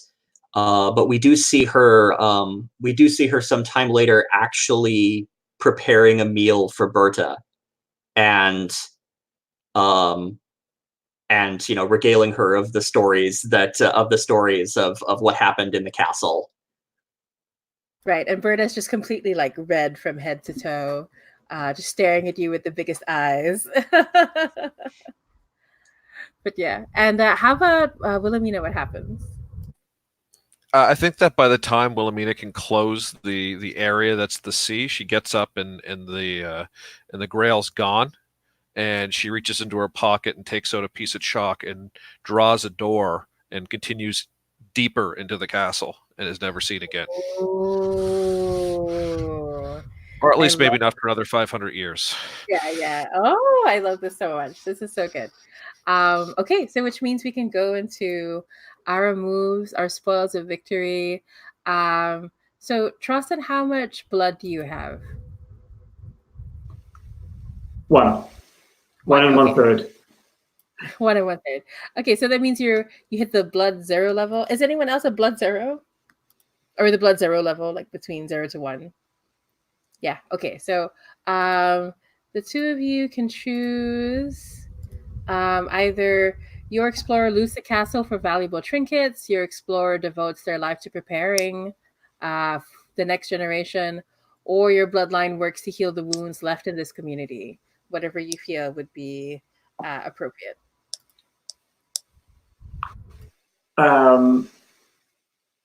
The roots of the consecrated earth work to heal the wounds in the community, and sort of expanding knowledge of their sort of secret religion, and laying underneath the local Catholic Church, by making use of the dryad to show the truth of their beliefs. Yeah, absolutely. Like because our group of explorers moved so quickly, you weren't able to save everybody who went into the castle, but you were able to save most of them, I'll say. So that's what you focused on, helping and healing. How about Wilhelmina? What will you choose for your bloodline? Let's see if this works. I think that over the next I don't know how many years, the Norman conquests actually wipe out most of the more ambitious and warlike members of the organization, and those that remained that saw the horrors that were part of the camp kind of splinter off into their own group that tries to make amends for the damage caused by the group, and they continue to try to help and I don't know, use their science and knowledge to cure diseases and to help people. Awesome. I think that makes so much sense. Yeah, I really like that a lot. Cool. And I also like this idea of like Wilhelmina just inside the castle. So until the next time it appears. And how about for Estrid? What do we choose?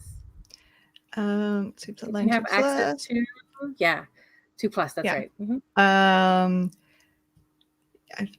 You invest in improving your bloodline's resources, because I have these 3 relics and I would like to raise a bloodline stat. Yeah, makes sense. Yeah, because it's quite possible we can pick this up again in the future and play another time. Yeah, so cool. So just take note. When that happens, Nessa is more than happy to help you gain that power. She's so happy about it. There's a part of you that wonders, maybe if she had lived, she might have become a bad person. But now that she's dead, yeah, I think other to a morality code. Okay, and then how about last but not least, what do we choose for Etaine's bloodline? So Etaine's sword winds up in Berta's family and is passed down to her children. And a generation or 2 later, one of Berta's children enters the blade of the green wood and carries with her the rune sword known as Berta's brand. Ooh, I love it. Amazing. Yeah. So you have that gear that'll be passed down. Is it with the heirloom tag? Is that right? Yeah. Cool. Oh, I like the fact you got together with Berta. That's so awesome. I really like that. Etaine does mean fire, so. It's so perfect. I didn't even realize that. That's so good. Okay, so basically that is the game. We still have 5 minutes. What I'm going to do is I'm going to stop the recording and then we can go into a debrief right after. But yeah, so to anybody who's watching, thank you so much for joining us for Rhapsody of Blood. I'm so happy to play with everybody. Everybody did such a great job. So thank you very much.